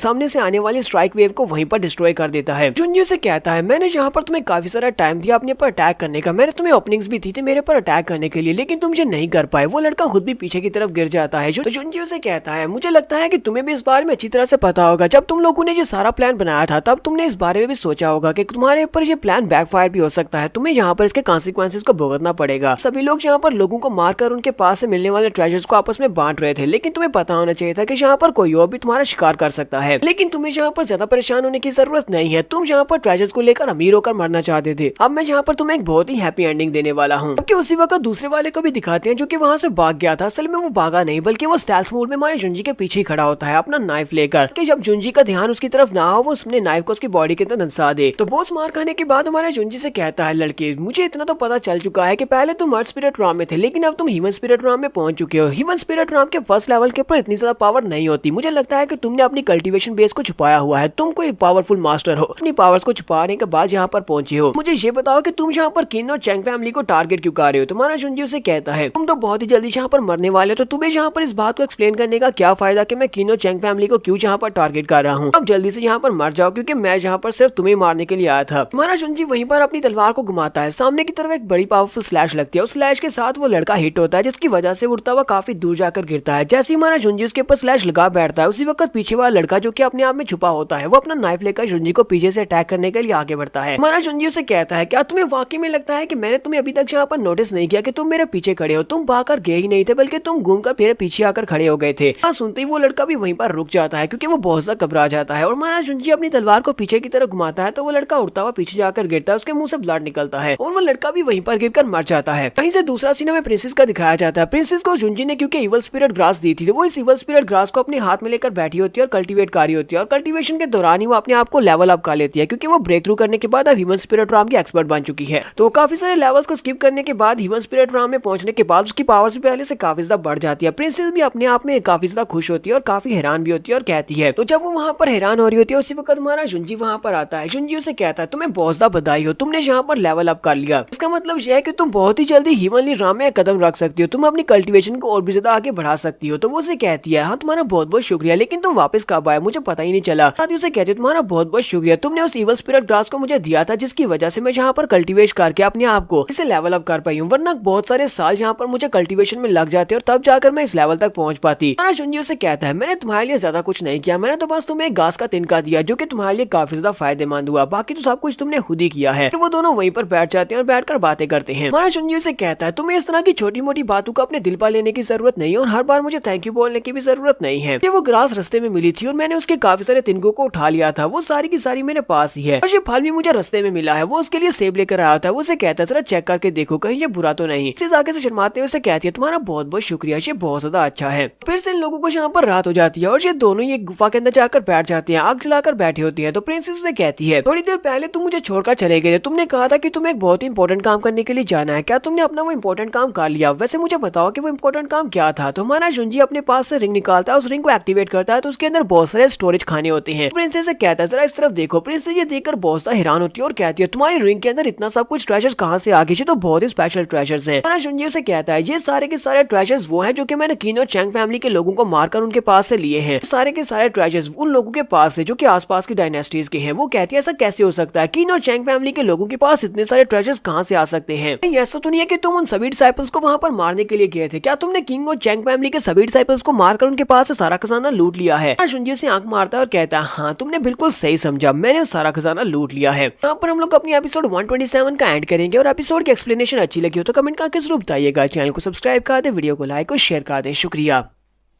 तो गाइस कैसे हैं आप सब लोग। स्वर्ड किंग के एपिसोड 128 के साथ हाजिर हूं। तो लास्ट एपिसोड के एंड पे हमने देखा था कि हमारा शुंजी प्रिंसेस जिया के पास बैठा होता है। वो उसे अपनी रिंग के अंदर बहुत सारा ट्रेजर दिखाता है। तो प्रिंसेस जिया ये देखने के बाद काफी हैरान होती है और उसे कहती है तुम्हारे पास इतना सारा ट्रेजर कहाँ से आया है। देर पहले तुमने कहा था कि तुम एक जरूरी काम करने के लिए जाने वाले हो। कहीं ऐसा तो नहीं है कि तुमने किन और चैन फैमिली के सभी लोगों को मार दिया और उनके पास से सारा खजाना लूट लिया है। हमारा शुंजी से आंख मारते हुए कहता है हाँ मैंने ऐसा ही किया है। हमारी प्रिंसेस यहाँ पर सोचना स्टार्ट करती है। प्रिंसेस कहती है चैंग फैमिली दोनों ही बहुत बड़ी बड़ी फैमिलीज है। यहाँ पर वेंजियान पवेलियन में बहुत ही बड़ी फैमिलीज हैं, बहुत ही पावरफुल फैमिलीज हैं। उन लोगों ने यहाँ पर जितने भी डिसाइपल्स को भेजा है उन सभी के कल्टीवेशन लेवल लो तो बिल्कुल भी नहीं हो सकते, यानी कि उन्होंने बेस्ट से बेस्ट डिसाइपल्स को यहाँ पर भेजा है। लेकिन इस लड़के ने अकेले ही उन सारे के सारे डिसाइपल्स को मार दिया। ऐसा कैसे हो सकता है? ये लड़का इतना ज्यादा स्ट्रॉन्ग कैसे हो सकता है? लूशुन आखिर तुम्हारी लेवल ऑफ स्ट्रेंथ क्या है? मुझे तो समझ नहीं आ रही। तुम हीवनली स्पिरिट राम के फर्स्ट लेवल पर हो लेकिन तुम इतने सारे एक्सपर्ट्स को अकेले कैसे मार सकते हो? तुम्हारा शुंजी उसे कहता है तुमने बिल्कुल ठीक समझा, उन सभी को मैंने मारा। फिर साथ ही वो अपने पास से स्टोरेज रिंग के अंदर चेक कर रहा था और कहता है मेरे पास इस वक्त 3 किंग लेवल के आर्टिफैक्ट्स हैं जो बिल्कुल तुम्हारे लिए हैं, तुम्हारी मास्टर स्पिरिट के साथ बिल्कुल फिट बैठेंगे। मैं चाहता हूं कि तुम इन तीनों को मेरे लिए यूज करो। वो अपने पास से उन तीनों को निकालता है और उसे कहता है ये तीनों ही किंग लेवल के आर्टिफैक्ट्स हैं। एक तो तुम्हारा बहुत ही प्यारा क्लॉक है जो तुम्हारे पर अच्छा लगेगा, एक व्हाइट बूट्स है और साथ में एक किंग बटरफ्लाई कॉलर फ्लावर भी है। ये तुम्हारे लिए काफी ज्यादा अच्छा रहेंगे। प्रिंसेस ये बात सुनने के बाद शर्माना शुरू कर देती है और कहती है ये तो तीनों ही किंग लेवल के वेपन्स हैं, क्या तुम वाकई में ये तीनों आर्टिफैक्ट्स मुझे देना चाहते हो? हमारा शुंजी से कहता है हाँ मैंने तुम्हें कहा ना कि ये मैं तुम्हें देना चाहता हूँ। ऐसा तो नहीं है कि तुम ये सोच रही हो कि मैं किसी को मारकर ये चीजें लेकर आया हूँ इसी वजह से तुम इनको नहीं पहनोगे कि तुम एक प्रिंसेस हो। शुंजी से कहता है लगता है कि तुम्हें इस बारे में कंप्लीट इन्फॉर्मेशन नहीं है। चलो मैं यहाँ पर तुम्हें कुछ बताता हूँ। क्या तुम्हें पता है कि इतनी सारी चीजें ये कहाँ से मिली हैं? शुंजी से पूछता है क्या तुम्हें पता है कि रिवर के पास वो सारे लोग जिनको बाइशो ने इकट्ठा किया था वो सारे के सारे वहाँ पर इकट्ठे क्यों हुए थे? उसे कहती है जब बाईचान मेरे पास आया था उस वक्त वो सभी लोग वहाँ से चले गए थे। शायद बाईचान ने उन्हें ऑर्डर किया होगा कि तुम सभी लोग पहले चले जाओ। शुंजी से कहता हाँ तुम्हें इस बारे में नहीं पता होगा लेकिन वो सारे के सारे लोग मर चुके हैं जितने भी लोग बाईचान ने वहाँ पर इकट्ठे किए थे। मैं वहाँ पर पहुंचा तो किन चैंग के लोग वहाँ पर पहले से मौजूद थे। उन्होंने सभी लोगों को मार दिया और सभी लोगों को मारने के बाद उनके पास जो भी इक्विपमेंट्स थे वो सारे के सारे उन्होंने ले लिए हैं। तुम सभी को लगता होगा कि वेंचियान पवेलियन का ये वाला ट्रायल एक फेयर ट्रायल है लेकिन यहाँ पर फेयर नाम की कुछ भी नहीं है। यहाँ पर तो सब कुछ स्किन और चैंग फैमिली के लोगों के हाथ में था। सिर्फ वही लोग यहाँ पर इस सारे कंपटीशन को टलका रहे थे और मुझे लगता है कि अगर मैं यहाँ पर उन लोगों को नहीं रोकता तो वो तुम्हें मार डालते क्योंकि उनका प्लान सिर्फ और सिर्फ अपनी किन और चैंग फैमिली के 10 लोगों को 10 स्पॉट्स दिलवाना था। अगर हम लोग यहाँ पर अपनी दुम दबाकर बैठे रहेंगे या फिर हम लोग अपनी आंखें बंद कर लेंगे और हम लोग कहेंगे कि हमें सामने कुछ भी दिखाई नहीं दे रहा, हमें कुछ भी बुरा दिखाई नहीं दे रहा, तो बुरा और भी ज्यादा बुरा होता जाएगा। हम लोग आगे बढ़कर उसका मुंह नहीं तोड़ेंगे तो हम लोग यहाँ पर अच्छाई को कैसे ला पाएंगे और बुराई को कैसे खत्म कर पाएंगे? हमने ये बात मुझसे कही थी कि तुम अपने फादर की जगह पर जब गद्दी के ऊपर बैठ जाओगी तब तुम किन फैमिली और चैंग फैमिली इन दोनों की जो बुरी रेपुटेशन है उसको खत्म करोगी। उन्हें यहाँ पर सभी लोगों को दबा कर रखा हुआ है, इन सभी को सबक सिखाना होगा। प्रिंसेस से कहती है मैं तुम्हारी बात समझ चुकी हूँ, तुम जो भी कहना चाहते हो। लेकिन साथ ही वो से कहती है पर ये सारे के सारे इक्विपमेंट्स तो बहुत ज्यादा महंगे हैं। तुम्हें पता है ना किंग लेवल का वेपन कितना ज्यादा महंगा होता है। मैं तुमसे ये तीनों चीजें नहीं ले सकती। यहाँ पर किसी का कोई भी फेवर नहीं चाहिए। हमारा शुंजी से कहता है कौन से फेवर की बात कर रही हो? तुम्हें पता है ना कि हम दोनों दोस्त हैं और दोस्तों में कोई भी फेवर्स नहीं होते। साथ ही हमारा शुंजी से वो तीनों आर्टिफैक्ट्स दे देता है। तो तीनों आर्टिफैक्ट प्रिंसेस की बॉडी के साथ ऑटोमेटिकली जुड़ जाते हैं क्योंकि वो इसी की मास्टर स्पिरिट के साथ बने होते हैं, यानी मास्टर स्पिरिट के लिए बने होते हैं। जैसे वो तीनों आर्टिफैक्ट्स को पहनती है तो पहले से भी ज्यादा प्यारी हो जाती है। हमारा शुंजी उसे कहता है देखो जरा ये तीनों के तीनों आर्टिफैक्ट्स तुम्हारी बॉडी के साथ कितने परफेक्टली मैच कर रहे हैं और बिल्कुल तुम्हारी बॉडी के लिए बने हैं। तो प्रिंसेस उसकी बात सुनने के बाद आगे से शर्माना शुरू कर देती है और कहती है हाँ मुझे भी लगता है ये मेरे लिए बने हैं। शुंजी उसे कहता है काफी देर हो चुकी है, मुझे लगता है कि अब तुम्हें भी यहाँ पर सो जाना चाहिए क्योंकि हम दोनों को सुबह उठकर जाना होगा। तो हमारा यहाँ पर आखिरी दिन होने वाला है। हमें स्वर्ड टावर तक पहुंचना है जहाँ से हम लोग टॉप 10 की रैंकिंग में आ सकते हैं, वरना हम लोग हमेशा के लिए यहीं पर फंसे रह जाएंगे। हमारा शुंजी उसे सुलाने के बाद अपने रीइंकार्नेशन स्टोन के अंदर आ जाता है। अपने रीइंकार्नेशन स्टोन के अंदर आने के बाद वो अपने पास से अपना ग्लव निकालता है। एक तो विंटाइन आर्म गार्ड है और दूसरा उसके पास एक स्नो आर्म गार्ड होता है। इसके पास एक पहले से ग्लव था। शुंजी कहता है तो सैल्डर चेंगफेंग की बॉडी के ऊपर से मुझे ये वेंटाइन आर्मर गार्ड मिला है, जबकि एक मेरे पास पहले से है जिसको वेंजियान आर्म गार्ड कहा जाता है जो कि चेंग फैमिली से मुझे मिला था। यहाँ तक कि इन दोनों के एट्रीब्यूट्स इफेक्ट्स भी बिल्कुल सिमिलर हैं, यानी कि ये दोनों ही आइस को जनरेट करते हैं और पावर्स को इंक्रीज करते हैं। लेवल के वेपन्स जो होते हैं जिनके आर्टिफैक्ट्स एक दूसरे के साथ मिलते जुलते होते हैं हम लोग उनको मर्ज कर सकते हैं। शायद ज्यादातर लोगों को इस बारे में नहीं पता होगा। हम लोग दो आर्टिफैक्ट जो कि एक जैसे हैं उनको आपस में मर्ज कर दे तो हम उनकी पावर को बढ़ा सकते हैं। तो शुंजी अपने पास से अपने कॉल्ट्रॉन को बाहर निकालता और कहता है तो चलो ठीक है हम लोग यहाँ पर बाकी के सभी को सेव कर लेते हैं और पहले यहाँ पर इसको मर्ज करके देखते हैं कि ये मर्ज हो सकता है या नहीं। तो अपने कॉल्ट्रॉन के अंदर उन दोनों के दोनों आर्म गार्ड्स को डाल देता है और उनको डालने के बाद शुंजी उन दोनों आर्म गार्ड्स को अपने कॉल्ट्रॉन के अंदर डालने के बाद वहाँ पर एल्केमी को परफॉर्म करता है, साथ ही अपनी जान फायर को रिलीज करता है। जान फायर के साथ उन दोनों को पिघलाकर एक आर्म गार्ड बनाने वाला है। थोड़ी देर के बाद वहाँ पर एक धमाका होता है, दो जोरदार फायर निकलती है और उसी के साथ ही हमारे शुंजी के पास दोनों आर्म गार्ड मिलने के बाद एक आर्म गार्ड बन जाती है, यानी कि एक ग्लव बन चुका है। तो जुंजी कहता है ये तो बहुत ज्यादा परफेक्ट है, मैंने यहाँ पर इसको बना लिया। और वो अपने हाथ के ऊपर उस आर्म गार्ड को पहनता है और इसी के साथ ही सामने की तरफ अपने पंजे से एक स्लैश लगाता है। वो स्लैश बहुत ज्यादा पावरफुल होती है। कहता है इसकी पावर तो बहुत ज्यादा टेरिफाइंग है, इसका मतलब यह है कि वो दोनों एक दूसरे के साथ मिलने के लिए बने थे। जुंजी कहता है मुझे ये कोइंसिडेंस तो बिल्कुल भी नहीं लगता, क्योंकि एक वाला आर्म गार्ड तो मैंने किन फैमिली के लड़कों से लिया था और दूसरा चेंग फैमिली के लोगों से लिया है। इसका मतलब यह है कि ये दोनों शुरुआत से एक ही हिस्सा थे। लगता है कि किन फैमिली और चेंग फैमिली के एल्डर्स ने इनको पहले से दो हिस्सों में बांटा होगा। एक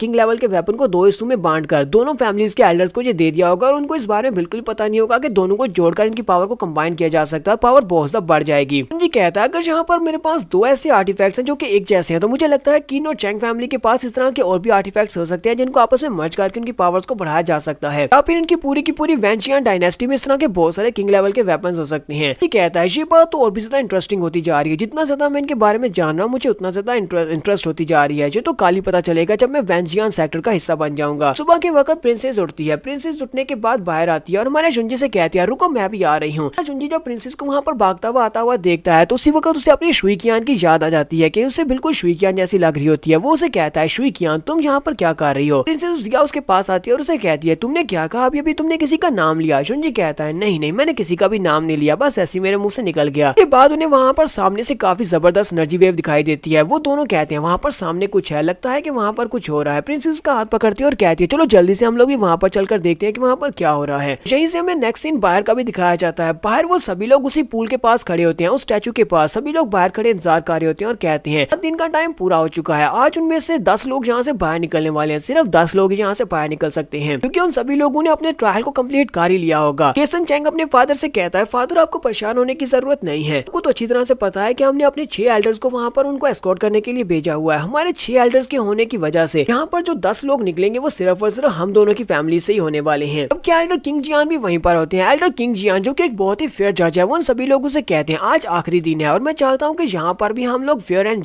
फेयरली यहाँ पर सब कुछ रेफर करें। मैं यहाँ पर रेफरी के तौर पर काम कर रहा हूँ तो मैं चाहता हूँ कि यहाँ पर कोई भी नाइंसाफी ना हो, किसी भी स्टूडेंट के साथ कुछ भी बुरा ना हो। वो यहाँ पर इन दोनों फैमिलीज के एल्डर्स को निशाना बनाते हुए कह रहे होते हैं कि मैं यहाँ पर किसी को भी बीच में अपनी नाक ठूंसने नहीं दूंगा, कि तुम में से कोई भी यहाँ पर चीट तो बिल्कुल भी नहीं कर सकता जब तक मैं यहाँ पर खड़ा हूँ। उनसे कहता है एल्डर किंग जियान आप यहाँ पर मुझे गलत समझ रही है, मैं यहाँ पर चीटिंग कैसे कर सकता हूँ। जरा देखे तो सही, मैं तो इस ट्रायल में पार्टिसिपेट भी नहीं कर पाया, मैं तो बस यहाँ पर देखने के लिए खड़ा हूँ। अब मुझे बताएं कि मैं बाहर खड़े होकर अंदर जाकर क्या कर सकता हूँ, मैं उन लोगों को चीटिंग में कैसे मदद कर सकता हूँ, इसलिए मेरे पर तो शक ना ही करे, मैं तो बस यहाँ पर चुपचाप खड़ा हूँ। साथ ही जेसन अंदर से सोच रहा होता है मैंने जो कुछ करना था वो तो मैंने पहले से कर दिया हुआ है, मैंने वहाँ पर लूजन को मारने का बंदोबस्त भी करवा दिया हुआ है और साथ ही हम लोगों ने अपनी फैमिली के 10 पार्ट्स को फिक्स भी कर दिया हुआ है अपने एल्डर्स को अंदर बेचकर। तुम यहाँ पर हमारा कुछ भी नहीं बिगाड़ सकते क्योंकि तुम्हारे पास कोई भी सबूत नहीं है। नेक्स्ट सीन में फिर से अंदर का दिखाया जाता है। हमारा जुंजी प्रिंसेस के साथ भागता हुआ वहाँ पर पहुंचता है जहाँ से उन्हें एनर्जी दिखाई दी थी। वो लोग झाड़ियों में छुपकर सामने की तरफ देखते हैं और कहते हैं लगता है कि हम लोग ग्रेट स्वर्ड टावर के करीब पहुंच चुके हैं। तो स्वर्ड टावर उनके बिल्कुल सामने होता है, लेकिन उनके सामने एक जंगल होता है, उस जंगल को पार करके वो लोग स्वर्ड टावर तक पहुंच सकते हैं। उस स्वर्ड टावर के पास जो भी 10 लोग पहले पहुंचेंगे वही लोग यहाँ से टेलीपोर्ट होकर दूसरी दुनिया में जा पाएंगे और बाकी के सभी लोग यहीं पर फंस जाएंगे। हमारा जुंजी और उसके साथ प्रिंसेस वो दोनों यहीं पर खड़े होते हैं। प्रिंसेस और जुंजी दोनों सामने की तरफ देख रहे होते हैं और कहते हैं हमें बस आगे की तरफ चलना है और वो चलते हुए काफी करीब पहुंच जाते हैं। जुंजी कहता है मुझे यहाँ पर पौंड के पानी की आवाज आ रही है, लगता है कि हम लोग करीब पहुंच चुके हैं। इस वक्त उन्हें सामने से किसी की आवाज आती है। वो दोनों कहते हैं लगता है कोई पहले से यहाँ पर पहुंच चुका है, हमें जल्दी से जल्दी वहाँ पर पहुंचना होगा। वो दोनों फिर से छुपकर वहाँ पर सामने की तरफ देखते हैं तो उन्हें वहाँ पर 2 लड़के दिखाई देते हैं। इसे जुंजी से कहती है तुम्हें क्या लगता है क्या ये लोग किन और चैंग फैमिली के लोग हैं। जुंजी कहता है नहीं मुझे तो नहीं लगता, क्योंकि इन लोगों की आउटफिट देखो यानी कि इनके कपड़े देखकर नहीं लगता कि ये किन और चैंग फैमिली के डिसाइपल्स हैं। इसे जल्दी से बाहर निकलती है और लोगों से कहती है लगता है कि हम सभी लोग फाइनल डेस्टिनेशन के ऊपर पहुंच चुके हैं, मुझे ये बताओ कि तुम लोग अंदर क्यों नहीं जा रहे, तुम लोग यहाँ पर क्यों खड़े हो। वो दोनों बहुत ज्यादा घबरा जाते हैं और कहते हैं क्या तुम लोग किन और चैंग फैमिली के लोग हो। प्रिंसेस से कहती है तुम्हारी नजर तो बहुत ज्यादा खराब है, क्या मैं तुम्हें किन और चैंग फैमिली की मेंबर नजर आती हूँ। तो वो लोग कहते हैं ये तो प्रिंसेस जिया है। वो लोग चैन का सांस लेते हैं और कहते हैं शुक्र है कि ये तुम लोग हो, अगर किन और चैंग फैमिली के लोग होते वो तो हमें मार डालते क्योंकि वो लोग हमारा पीछा कर रहे थे। दोनों लड़के उनसे कहते हैं हम लोग अंदर इसलिए नहीं जा रहे क्योंकि हम लोग जब यहाँ पर आए थे हम 4 लोग थे, फिर से 2 लोग अंदर गए और वो अभी तक वापस नहीं आए क्योंकि वो लोग यहाँ पर गुम हो गए या फिर इन लड़ी बूटियों ने उन्हें मार दिया है। यहाँ का जंगल बहुत ज्यादा अजीब है, हम लोग अंदर नहीं जाना चाहते क्योंकि यहाँ पर जो भी जाएगा वो मर जाएगा। हमसे पहले भी बहुत सारे लोगों के अंदर जाने के बाद चिल्लाने की आवाजें आई है, इसलिए हम लोग यहाँ पर रुककर इंतजार कर रहे थे कि शायद यहाँ पर कोई पावरफुल आ जाए और हम लोग उसके साथ यहाँ से आगे की तरफ बढ़ जाएं। जब हम लोग ज्यादा हो जाएंगे तो मिलकर इन जड़ी बूटियों से आगे गुजरेंगे, यानी इस जंगल से आगे गुजरेंगे। प्रिंसेस कहती है क्या तुम्हें लगता है कि वहाँ पर हमारे पर अटैक हो सकता है। जुंजी आगे बढ़ता है और कहता है यहाँ का इलाका बिल्कुल ऐसा ही है क्योंकि आसपास बहुत सारे घने जंगल के पेड़ है। आसपास बहुत सारी फॉग भी है जहाँ पर हमारे पर अटैक करना बहुत ज्यादा आसान हो जाएगा। लेकिन अब जबकि हम सभी लोग यहाँ पर पहले से पहुंच चुके हैं, फिर हमारे पास कोई रीजन नहीं है कि हम लोग यहाँ से वापस मुड़े, हमें आगे ही बढ़ना होगा। जुंजी को तो पता होता है कि उसने किन और चैंग फैमिली के लोगों को पहले से मार दिया हुआ है। तो यहाँ पर हम लोग अपनी एपिसोड 128 का एंड करेंगे। नेक्स्ट एपिसोड में देखेंगे टॉप 10 की रैंकिंग में कौन से 10 बच्चे आने वाले हैं, क्योंकि 10 बच्चे तो लाजमी इस टेस्ट को पास करेंगे। एपिसोड की एक्सप्लेनेशन अच्छी लगी हो तो कमेंट करके जरूर बताइएगा। चैनल को सब्सक्राइब कर दे, वीडियो को लाइक और शेयर कर दें। शुक्रिया।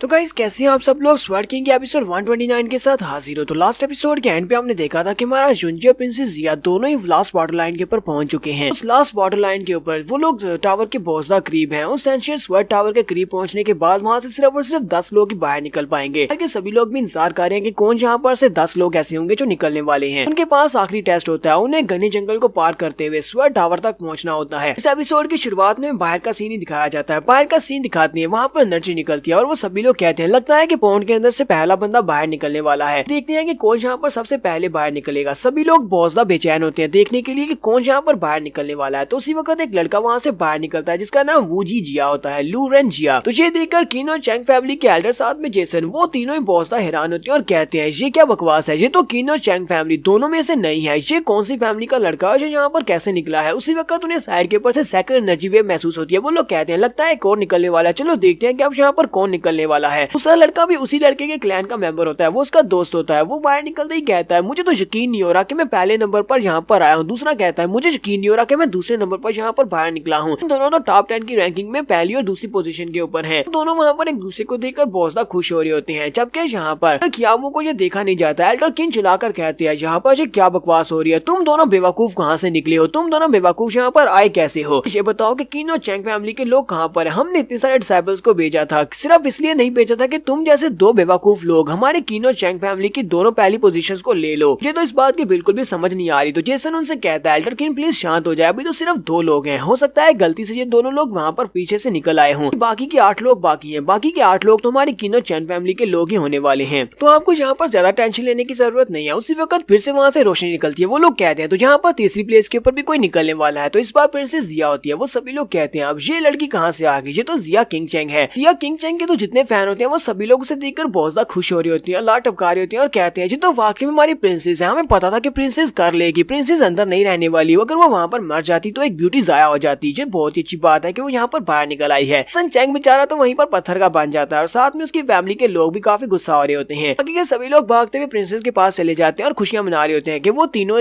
टॉप लेवल पर पहुंच चुके हैं। तो एल्डर किंग जियान भी वहाँ पर खड़े सोच रहे होते हैं। जेसन चैंग के रिएक्शन को देखकर तो लगता है कि इन्हें लगा था कि 10 की 10 प्लेसेस किन और चैंग फैमिली के लोगों को मिलने वाली है और लगता है कि इन लोगों ने कोई चीटिंग भी की होगी। लेकिन इनके चेहरों को देखकर लगता है कि अंदर कुछ ना कुछ तो ऐसा हुआ है जिसकी वजह से किन और चैंग फैमिली के लोग यहाँ पर बाहर नहीं निकल रहे, बल्कि बाकी की फैमिलीज के लोग बाहर निकल रहे हैं। जेसन सामने की तरफ देखकर कहता है जबकि प्रिंसेस यहाँ पर तीसरे नंबर बाहर निकली है तो मुझे लगता है कि इसके बाद मूचैन बाहर निकलेगा, क्योंकि वो हमेशा इसको फॉलो करता है और अंदर भी इसको फॉलो ही कर रहा होगा। वो इसके बाद आने वाला है। चलो देखते हैं कि अब यहाँ पर आगे कौन आने वाला है। मुझे तो लगता है कि इसके बाद भाई मूचैन ही आएगा। उसके बाद रोशनी निकलती है तो हमारा जुंजी बड़ी स्पीड से वहाँ पर बाहर निकलता है और एक परफेक्ट लैंडिंग करता है। तो हमारा जुंजी उन सभी के सामने खड़ा होता है। वो सभी लोग कहते हैं ये तो लू जुन है। लू जुन को वहाँ पर देखकर जेसन चैंग बेचारा फिर से पत्थर का बन जाता है और कहता है ऐसा कैसे हो सकता है, एक तो ये बाहर निकला है चौथे नंबर पर और दूसरा ये अभी तक मरा भी नहीं है, क्योंकि मैंने अपने एल्डर्स को स्पेशली कहा था कि वहाँ पर अंदर ही लू जुन का काम तमाम करना है। बाकी के सभी लोग अब हंसना शुरू कर देते हैं और कहते हैं कि क्या यहाँ पर पहली 4 पोजीशंस तो 4 आम लोगों ने ले लिया है। एक तो प्रिंसेस जिया थी और प्रिंसेस जिया के साथ उसका बॉयफ्रेंड था। वैसे कुछ लोग यहाँ पर इसके खिलाफ बातें कर रहे होते हैं। वो लोग कहते हैं ये लड़का तो बहुत ही बेकार सा लड़का लगता है, क्योंकि इसकी कल्टीवेशन लेवल लो है। लगता है कि ये प्रिंसेस को फॉलो करते हुए यहाँ तक पहुंचा है। चलो खैर हमें इस बात से क्या मसला हो सकता है। जबकि हमारी प्रिंसेस उनकी बातें सुनने के बाद सोच रही होती है इन सभी लोगों को क्या पता कि इस अकेले लड़के ने वहाँ पर किन और चैंग फैमिली के 40 से भी ज्यादा डिसाइपल्स और कुछ एल्डर्स को अकेले मार दिया है। उन लोगों को लगता है कि ये मेरे पीछे पीछे यहाँ तक पहुंचा है, ये मेरे पीछे पीछे नहीं आया, बल्कि हम सभी लोग इसके पीछे पीछे यहाँ पर पहुंचे हैं। इसे जिया और वो दोनों लड़के भागते हुए हमारे जुंजी के पास पहुंच जाते हैं और उसे कहते हैं हमें पता था कि तुम इस टेस्ट को बड़ी आसानी से पास कर लोगे। तो हमारा जुंजी भी उनसे कह रहा होता है प्रिंसेस तुम्हारा बहुत बहुत शुक्रिया, तुम्हारी वजह से मैंने आसानी से इस टेस्ट को पास कर लिया। जेसन चैंग और उसके साथ उसके दोनों एल्डर्स वो लोग वहाँ पर खड़े बहुत ज्यादा गुस्सा हो रहे होते हैं। गुस्से के साथ उनकी शक्लें देखने वाली होती हैं, जबकि क्योंकि आसपास के जितने लोग होते हैं वो सभी लोग हंस रहे होते हैं। सभी लोग आपस में बातें कर रहे होते हैं कि इस बार यहाँ पर इन लोगों को लगा था कि 10 पोजीशन में से ये 10 की 10 पोजीशन इन्हीं की होने वाली हैं। अभी तक जितने भी लोग पोजीशंस के ऊपर बाहर निकले हैं वो सभी लोग आसपास की डायनेस्टी के लोग हैं। कि फैमिलीज में से तो एक भी बंदा वहाँ से बाहर नहीं निकला। किन फैमिली और चैंग फैमिली का एक भी मेंबर वहाँ से से बाहर नहीं निकल पाया। ऐसा लगता है कि इनके जितने भी लोग थे वो सारे के सारे स्वर्ड टावर के करीब पहुंचने से पहले ही मारे गए हैं। एल्डर किंग जियान वहाँ पर उन सभी की तरफ देखते हैं कि उन तीनों के चेहरे देखने लायक हैं। वो सोच रहे होते हैं। यहाँ पर इन तीनों के चेहरों को देखकर मुझे महसूस हो रहा है कि ये तीनों यहाँ पर बहुत सा गुस्सा महसूस कर रहे हैं और साथ में इन तीनों को बहुत ही हैरानी भी हो रही है कि आखिर इनके डिसाइपल्स के साथ हुआ क्या। ऐसा इनके साथ पहली बार हुआ है। इन लोगों को ये डर पहली बार महसूस हुआ है। किंग जियान अंदर से बहुत ज्यादा हंस रहे होते हैं और बाहर से वो शांत रहने की कोशिश कर रहे होते हैं। यहाँ पर पहले 9 लोग तो निकल चुके हैं जो कि आसपास की डायनेस्टीज से थे। अब यहाँ पर 10वें की बारी है। वो सभी लोग अब देखने चाहते हैं। वो तीनों ही वहाँ पर घूर घूर कर देख रहे होते हैं और कहते हैं अब यहाँ पर एक तो किन या चैंग फैमिली से बंदा होना चाहिए। तीनों चिल्लाकर कहते हैं ये हमारी फैमिली का बंदा होगा। लेकिन आखिर पर भी एक लड़का निकल आता है जो कि किसी और डायनेस्टी से होता है। वो भी एक आम सा बोंदू सा लड़का होता है। लड़का बाहर निकलता है और कहता है तो अब मुझे महसूस हुआ जब हम लोग ट्रायल को पास करने के बाद टॉप 10 पोजीशन को हासिल करते हैं तो कैसा महसूस होता है। मुझे बहुत ज्यादा अच्छा महसूस हो रहा है। ये फ्रेश एयर मुझे महसूस हो रही है। भी लोग जोर जोर से हंसना शुरू कर देते हैं। वो लोग कहते हैं किन और चैंग फैमिली का एक भी मेंबर यहाँ से बाहर नहीं निकला। इस साल तो टॉप पोजीशन में से किन और चैंग फैमिली के मेंबर्स नहीं निकल पाए। तो बहुत ही बड़ी मजे की बात है। एल्डर कियांग बहुत ज्यादा गुस्सा हो जाते हैं और चिल्लाकर उनसे कहते हैं अपनी बकवास बंद करो। क्या तुम्हें इस बात से कोई मसला है? हमें ये बात अच्छी तरह से पता है कि इस बार हमारी किन और चैंग फैमिली के कोई भी मेंबर इस टॉप 10 की पोजीशन को हासिल नहीं कर पाए। फिर साथ ही वो गुस्से के साथ चिल्लाकर एल्डर से कहती है एल्डर चैंग तुमने तो कहा था कि तुमने सब कुछ सेटअप किया हुआ है। तुमने सब कुछ प्लान किया हुआ है। फिर मुझे ये बताओ कि हमारे सीक्रेट राम के अंदर हुआ क्या? वहाँ से हमारे डिसाइपल्स यहाँ से पर बाहर क्यों नहीं निकले? एक भी बच्चा इस टेस्ट ट्रायल को पास नहीं कर पाया। एल्डर चैंग उसे कहती है लगता है कि हमारा प्लान फेल हो चुका है। तो यहीं पर किंग टियान को भी दिखाती है। किंग टियान हमारे जुंजी की तरफ देखता और कहता है लगता है कि इस लड़के ने भी टेस्ट को पास कर लिया है। लगता है कि ये प्रिंसेस के साथ साथ ही रहा होगा और प्रिंसेस के साथ साथ इसने टेस्ट को पास कर लिया, वरना इसमें कुछ ज्यादा खास तो नहीं है। ये इतना भी स्ट्रॉन्ग नहीं है। लास्ट टाइम जब हम लोग उस स्वर्ड मॉन्यूमेंट को तोड़ने की कोशिश कर रहे थे वहाँ पर इस लड़के ने कहा था कि इसे प्रिंसेस में कोई भी दिलचस्पी नहीं है। लेकिन अब जरा देखो तो सही ये जिया किंग चैंग के साथ किस तरह चिपक चिपक कर खड़ा है। इतना है कि ये भी बाकी के सभी ठरकी लड़कों की तरह ही है। मेरे साथ ही वो कहता है मुझे इस बात से क्या फर्क पड़ता है। मैंने यहाँ पर टॉप 10 की पोजीशन को अपनी स्ट्रेंथ से जीता है। अपनी स्ट्रेंथ के साथ मैंने इस पोजीशन को हासिल किया है। प्रिंसेस जिया भी उसी लड़के की तरफ ही देख रही होती है और कहती है मुझे तो यकीन नहीं हो रहा कि इस लड़के ने भी टेस्ट को पास कर लिया। ये तो अर्थ स्पिरिट राम के 6 लेवल पर है। इतने लो लेवल के साथ ये इस टेस्ट को आसानी से पास कैसे कर सकता है? मुझे लगता है कि इस लड़के ने यहाँ पर कुछ न कुछ ट्रेजर्स को यूज किया है। हमारे जुंजी से पूछती है लूजुन क्या तुम इस लड़के को जानते हो? जुंजी कहता हाँ मैं इसको जानता हूँ। इसका नाम टैंग किंग है। फर्स्ट टाइम ये मुझे मिला था इसके पीछे कुछ लोग लगे हुए थे और जिससे मुझे कहा था कि मैं इसकी मदद कर दूं। मैं पहली बार एंशिएंट स्वर्ड सिटी में आया था तभी मेरी इसके साथ मुलाकात हुई थी। ये एक बहुत ही भोंदू सा लड़का है लेकिन ये अपने बारे में बहुत ही लंबी लंबी छोड़ता है। अपने आप को प्रिंस समझता है लेकिन धोखेबाज है। मुझे भी यहाँ पर इस बात की समझ नहीं आ रही कि इसने टेस्ट को पास कैसे बाहर कर लिया। ये सेफली यहाँ पर टेस्ट को पास करने के बाद बाहर कैसे आ गया? टॉप 10 की पोजीशन में आना इसका बिल्कुल भी पॉसिबल नहीं था। मुझे भी काफी ज्यादा अजीब महसूस हो रहा है। एल्डर किंग जियान आगे बढ़ते हैं और उन सभी लोगों से कहते हैं सभी लोग शांत हो जाओ। अब जब के रिजल्ट तुम सभी लोगों के सामने आ चुके हैं, हमारे पास टॉप 10 कैंडिडेट्स आ चुके हैं, तो हम सभी लोगों को यहाँ पर सबसे पहले तो बधाई देना चाहूंगा। सन जैंग दूर खड़ा बहुत ज्यादा गुस्सा हो रहा था। वो हमारे जुंजी की तरफ देखता और कहता है लूजो ना सिर्फ ये वहाँ पर मरा नहीं बल्कि ये यहाँ पर टॉप 10 की पोजीशन में भी आ चुका है। चौथे नंबर पर ये यहाँ पर बाहर निकला है। तो इस लड़की को मैं अपने हाथ से मारूंगा। जैसे ही मुझे कोई अपॉर्चुनिटी मिलेगी मैं इसको मार डालूंगा। एल्डर किंग जियान उन 10 बच्चों से कहते हैं तो तुम सभी लोग टॉप 10 कैंडिडेट्स हो, चलो जल्दी से मेरे साथ आओ। मैं तुम सभी को अपने साथ लेकर स्वर्ड क्लींजिंग पूल में जाने वाला हूँ। वो उन्हें अपने साथ लेकर जाने लगते हैं। उसी वक्त एल्डर किन और एल्डर चैन भागते हुए उन लोगों के सामने आ जाते हैं और कहते हैं जरा रुको हमारी बात सुनो। तुम्हें नहीं लगता कि इस ट्रायल के जो रिजल्ट है वो बहुत ज्यादा अनएक्सपेक्टेड है? गौर से देखो तो सही, यहाँ पर कुछ ऐसे स्टूडेंट्स हैं जो कि अर्थ स्पिरिट राम के 6 लेवल पर है और कुछ का कल्टीवेशन लेवल इससे भी लो है और कुछ का हाई है। मुझे लगता है कि यहाँ पर कुछ न कुछ तो अजीब हुआ है। हम लोग इन रिजल्ट्स को मानने को तैयार नहीं है। इतने लो लेवल के साथ ये लड़के टेस्ट को पास कैसे कर सकते हैं? इसी वजह से मुझे लगता है कि हमें अगले ट्रायल तक इंतजार करना चाहिए। इन बच्चों को क्लींजिंग पूल में मत लेकर जाओ। किन भी उसे कहते हैं हाँ मुझे भी लगता है कि पास होने वाले बच्चे यहाँ पर किस्मत के साथ ही पास हो गए हैं। इनके पास इतने टैलेंट नहीं है कि ये पास हो पाते। ये सभी लोग हमारे क्लींजिंग पूल में जाने के लायक नहीं है। वहाँ पर जाकर इनका टाइम वेस्ट ना करो, ना ही हमारा टाइम वेस्ट करो। क्योंकि सभी लोग भी कहते हैं अब इस बात का क्या मतलब है? तुम लोग यहाँ पर कहना क्या चाहते हो? अगर लोग यहाँ पर अपनी प्योर स्ट्रेंथ को यूज करते हुए टेस्ट को पास करते हुए बाहर निकले हैं, टॉप 10 पोजीशन के ऊपर पहुंचे और तुम लोग कहते हो कि तुम लोग इस बात को एक्सेप्ट नहीं करोगे, तो हमारा जुनियर उन लोगों से कहता है अब बस भी करो एल्डर्स। मुझे लगता है कि तुम्हारी किन फैमिली और चैंग फैमिली के एक भी बंदा टॉप 10 की पोजीशन में नहीं आ सका। इसी वजह से तुम लोगों को बहुत बड़ा झटका लगा है, जिसकी वजह से तुम लोग यहाँ पर इस तरह की बातें कर रहे हो। मुझे तो नहीं लगता कि तुम्हें हमारे पर इल्जाम लगाना चाहिए। जाओ जाकर अपने लोगों को ढूंढो, जाकर उनसे पूछो वो इस लायक नहीं थे कि वो इस टेस्ट को पास कर पाते। और मैंने तो सुना था कि तुम्हारे वेंजियन पवेलियन में एक कानून है। वो कानून ये है कि जो भी टॉप 10 पोजीशन वाले बच्चे होंगे उनको क्लींजिंग पूल में जाना होगा, उन्हें वहाँ पर भेजा जाता है। मैंने ये भी सुना है कि वेंजियन पवेलियन के लोग अपने कानून को तोड़ते नहीं है। तो तुम लोग क्या यहाँ पर अपने कानून को तोड़ने की कोशिश कर रहे हो? लेकिन जलाकर उसे कहते हैं बकवास बंद करो। क्या तुम हमें यहाँ पर बताओगे कि हमारे वेंजियन पवेलियन के कानून क्या क्या कहते हैं, हिम्मत कैसे हुई यहाँ पर मेरे जैसे चीफ एग्जामिनर को क्रिटिसाइज करने की कि मुझे क्या करना चाहिए और क्या नहीं करना चाहिए। हमारा जुंजी से कहता है, एल्डर आप यहाँ पर इस बात को सुनने के बाद इतना गुस्सा क्यों हो रहे हैं? मुझे तो लगता है कि आपको एक बहुत बड़ा झटका लगा है अपनी किन फैमिली और चेंग फैमिली के डिसाइपल्स के टॉप 10 में ना होने की वजह से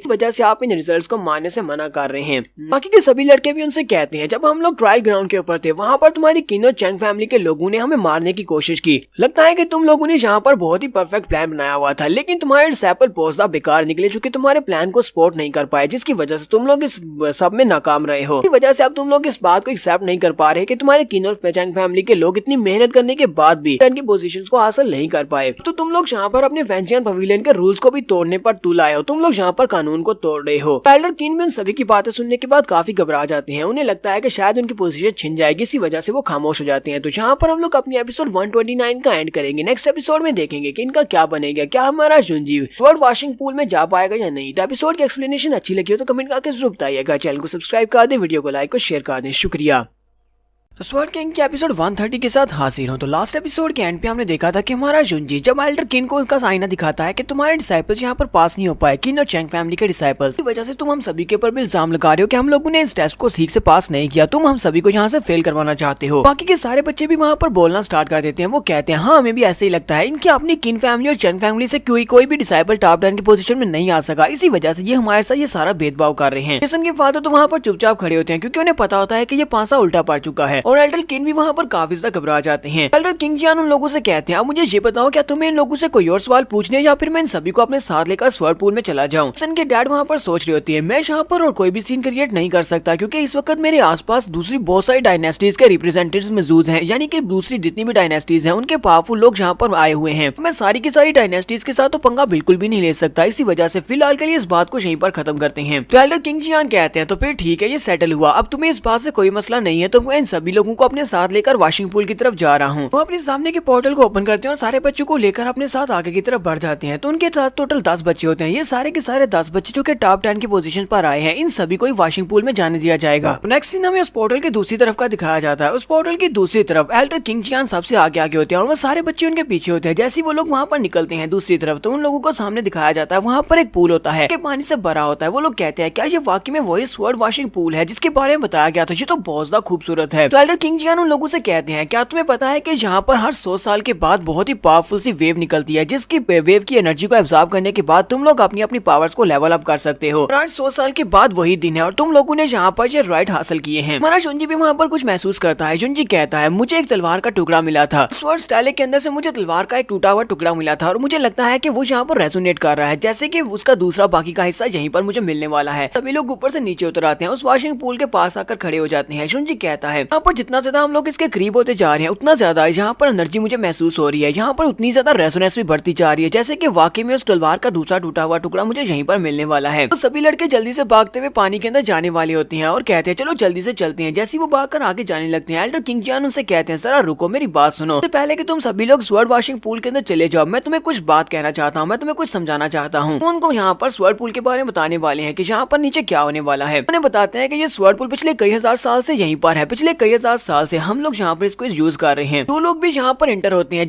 जिन लोगों को भी यहाँ पर एंटर होने का मौका दिया जाता है, उन सभी की जिंदगी बदल जाती है। तो वो लोग अपनी मार्शल आर्ट्स की स्पिरिट को स्वर्ड इंटेंट के साथ चेंज कर सकते हैं क्योंकि यहाँ पर उन्हें स्वर्ड इंटेंट मिलने वाली है। तुम्हें पता है कि स्वर्ड इंटेंट एक बहुत ही टैलेंटेड जीनियस के पास से आती है, जितना ज्यादा आप जीनियस होंगे उतने ही ज्यादा आपके पास ज्यादा स्वर्ड इंटेंट आएगी और आपका लेवल बढ़ेगा। वो सभी लोग कहते हैं हमें ये सब कुछ तो पहले से पता है, एल्डन आप यहाँ पर हमें क्यों बात बता रहे हैं, कोई नई बात बताएं, आप हमारा टाइम वेस्ट कर रहे हैं। एल्डन उनसे कहते हैं, तुम्हें एक और नई बात बताता हूँ, क्या तुम्हें पता है कि स्वर्ड इंटेंट को 3 लेवल्स, 6 लेवल्स और 9 लेवल्स में तकसीम किया जाता है। यहाँ पर फर्स्ट और सेकंड लेवल को पासेबल कहा जाता है, जबकि थर्ड और फोर्थ लेवल को बहुत ही ज्यादा अच्छा लेवल कहा जाता है। अगर तुम्हें यहाँ पर स्वर्ड इंटेंट का 5th लेवल मिलता है तो इसका मतलब यह है कि तुम एक्सीलेंट कर रहे हो, लेकिन अगर तुम्हें यहाँ पर 6th लेवल अचीव होता है तो इसका मतलब है तुम्हें कैंडो जीनियस कहा जाएगा। 7th लेवल के ऊपर भी तुम्हें कैंडो जीनियस ही कहा जाता है। यहाँ पर बहुत सारे पवेलियन मास्टर ऐसे हैं जो कि 7th लेवल वाले बच्चे को प्रेफर करेंगे और आप तुम्हें अपना डिसाइपल बनाना चाहेंगे। वजह से कोशिश करना कि वहाँ पर जाने के बाद तुम्हें 7th लेवल तक इंटेंट मिले। स्वर्ड इंटेंट मिलना बहुत ज्यादा किस्मत की बात है। उनमें से कुछ बच्चे वहाँ पर आपस में बातें कर रहे होते हैं। वो कहते हैं लगता नहीं है कि हम लोग लेवल 7 तक पहुंच पाएंगे, क्योंकि हमारी कल्टीवेशन बेस इतनी ज्यादा है ही नहीं, हम इतने भी बड़े जीनियस नहीं है। हमें यहाँ पर 5th लेवल या 6th लेवल मिल जाता है तो इतना ही काफी रहेगा, इससे हम लोग कम से कम वेंचियान पवेलियन का एक स्टूडेंट तो बन पाएंगे। शुंजी पीछे से निकलता है और उनसे कहता है अगर हम लोग यहाँ पर 9th लेवल को हासिल कर ले तो फिर क्या होगा। जैसे वो वहाँ पर 9th लेवल की बात करता है तो सभी बच्चे उसे घूर कर देखना शुरू कर देते हैं। शुंजी उनसे कहता है एल्डर आपने तो यहाँ पर बताया कि इसके 3 लेवल, 6 लेवल्स और 9 लेवल्स भी होते हैं। अब मुझे ये बताएं कि आपने कहा कि इसके 9 लेवल्स हैं, आपको ये बात कैसे पता चली? क्योंकि किसी ना किसी ने तो यहाँ पर 9th लेवल को अचीव किया होगा। सभी लोग हमारे शुंजी की बात सुनने के बाद हंसना शुरू कर देते हैं और कहते हैं ये लड़का यहाँ पर दिन में कौन से सपने देख रहा है, ये तो बहुत ही कमजोर है, इसकी कल्टीवेशन लेवल भी लो है, इसे क्या लगता है कि यहाँ पर 9th लेवल को अचीव कर सकता है। 9th लेवल वाला चाहे जो भी हो वो तो एक फर्स्ट क्लास का वॉरियर ही हो सकता है। तो एल्डर कियान जियान उनसे कहते हैं हाँ ये बात वाकई में सच है कि यहाँ पर 9th लेवल का भी पहले एक बंदा आ चुका है। अरे वेंचियान पवेलियन में पिछले कई हजार सालों से यहाँ पर ये ट्रायल्स चलते आ रहे हैं और इस कई हजार सालों में सारे ऐसे लोग थे जो कि 9th लेवल से भी ऊपर जा चुके हैं, लेकिन ये लोग बहुत ज्यादा रेयर होते हैं। इस तरह के टैलेंटेड बच्चे बहुत ही कम होते हैं। पिछले 1000 साल में हमारे वेंचियान पवेलियन में ऐसा कोई भी नहीं था जो कि 6th लेवल या 7th लेवल से ऊपर जा सका हो, लेकिन एक बच्चा ऐसा है जो कि 9th लेवल तक पहुंचा था। उसने यहाँ पर 9th लेवल को अचीव किया और 9th लेवल को अचीव करने के बाद अब वो हमारे पवेलियन मास्टर का पर्सनल डिसाइपल बन चुका है। जब तुम सभी लोग यहाँ पर ट्रायल टेस्ट को पास करने के बाद वेंचियान पवेलियन में पहुंचोगे, वहाँ के स्टूडेंट बनोगे, तो वैसे भी तुम लोग उससे जरूर मिलोगे क्योंकि वो वहीं पर होता है। वेल्डर सभी लोगों से कहते हैं अब काफी ज्यादा देर हो चुकी है, मुझे लगता है कि तुम सभी लोगों को जल्दी से जल्दी उस पूल में जाना चाहिए। तो वो सभी लोग कहते हैं ठीक है एल्डर हम लोग जा रहे हैं, पहले ही आपने हमें बहुत ज्यादा लेट करवा दिया। तो सभी लोग जल्दी से जंप करते हुए स्वर्ड पूल के अंदर चले जाते हैं। सभी लोग पानी की गहराई में चले जाते हैं। पानी की गहराई में पहले से वहाँ पर 10 स्पॉट्स बनी होती हैं। इन सभी को जाकर अपनी अपनी स्पॉट के ऊपर बैठना है, वहाँ पर जाकर कल्टीवेट करना है। पानी के अंदर एनर्जी बहुत ज्यादा है जिसको अपने आप ही अब्जॉर्ब कर लेंगे। तो हमारा शुंजी ऊपर से नीचे की तरफ देख रहा होता है, उसे वहाँ पर वो स्पॉट्स दिखाई देती हैं। शुंजी कहता है लगता है कि हम सभी को यहीं पर बैठकर कल्टीवेट करना है। और ये सभी लोग 10 के 10 बच्चे अपनी अपनी स्पॉट के ऊपर बैठ जाते हैं। अपनी अपनी स्पॉट के ऊपर बैठने के बाद वहाँ पर से एनर्जी निकलती है। वो सारी एनर्जी जो कि 100 साल के बाद यहाँ पर निकलती है वो उनकी बॉडी के अंदर एब्जॉर्ब होती है। यहाँ पर सबसे पहले एक लड़का जो कि सबसे पहले अपने आप को ब्रेक थ्रू करवा लेता है, उसे स्वर्ड इंटेंट मिल जाता है। स्वर्ड इंटेंट के मिलने के बाद उसकी बॉडी के अंदर से उसकी मास्टर स्पिरिट अपने आप रिलीज होती है, जिसकी वजह से जबरदस्त एनर्जी रिलीज होती है। तो एल्डर किंग जियान जो कि बाहर खड़े होते हैं वो लोग कहते हैं इस लड़के ने तो यहाँ पर लेवल 4 के स्वर्ड इंटेंट को अवेकन कर लिया है, ये लड़का तो काफी बड़ा जीनियस निकला। वो लड़का जल्दी से जंप करते हुए पानी के अंदर से बाहर निकल आता है,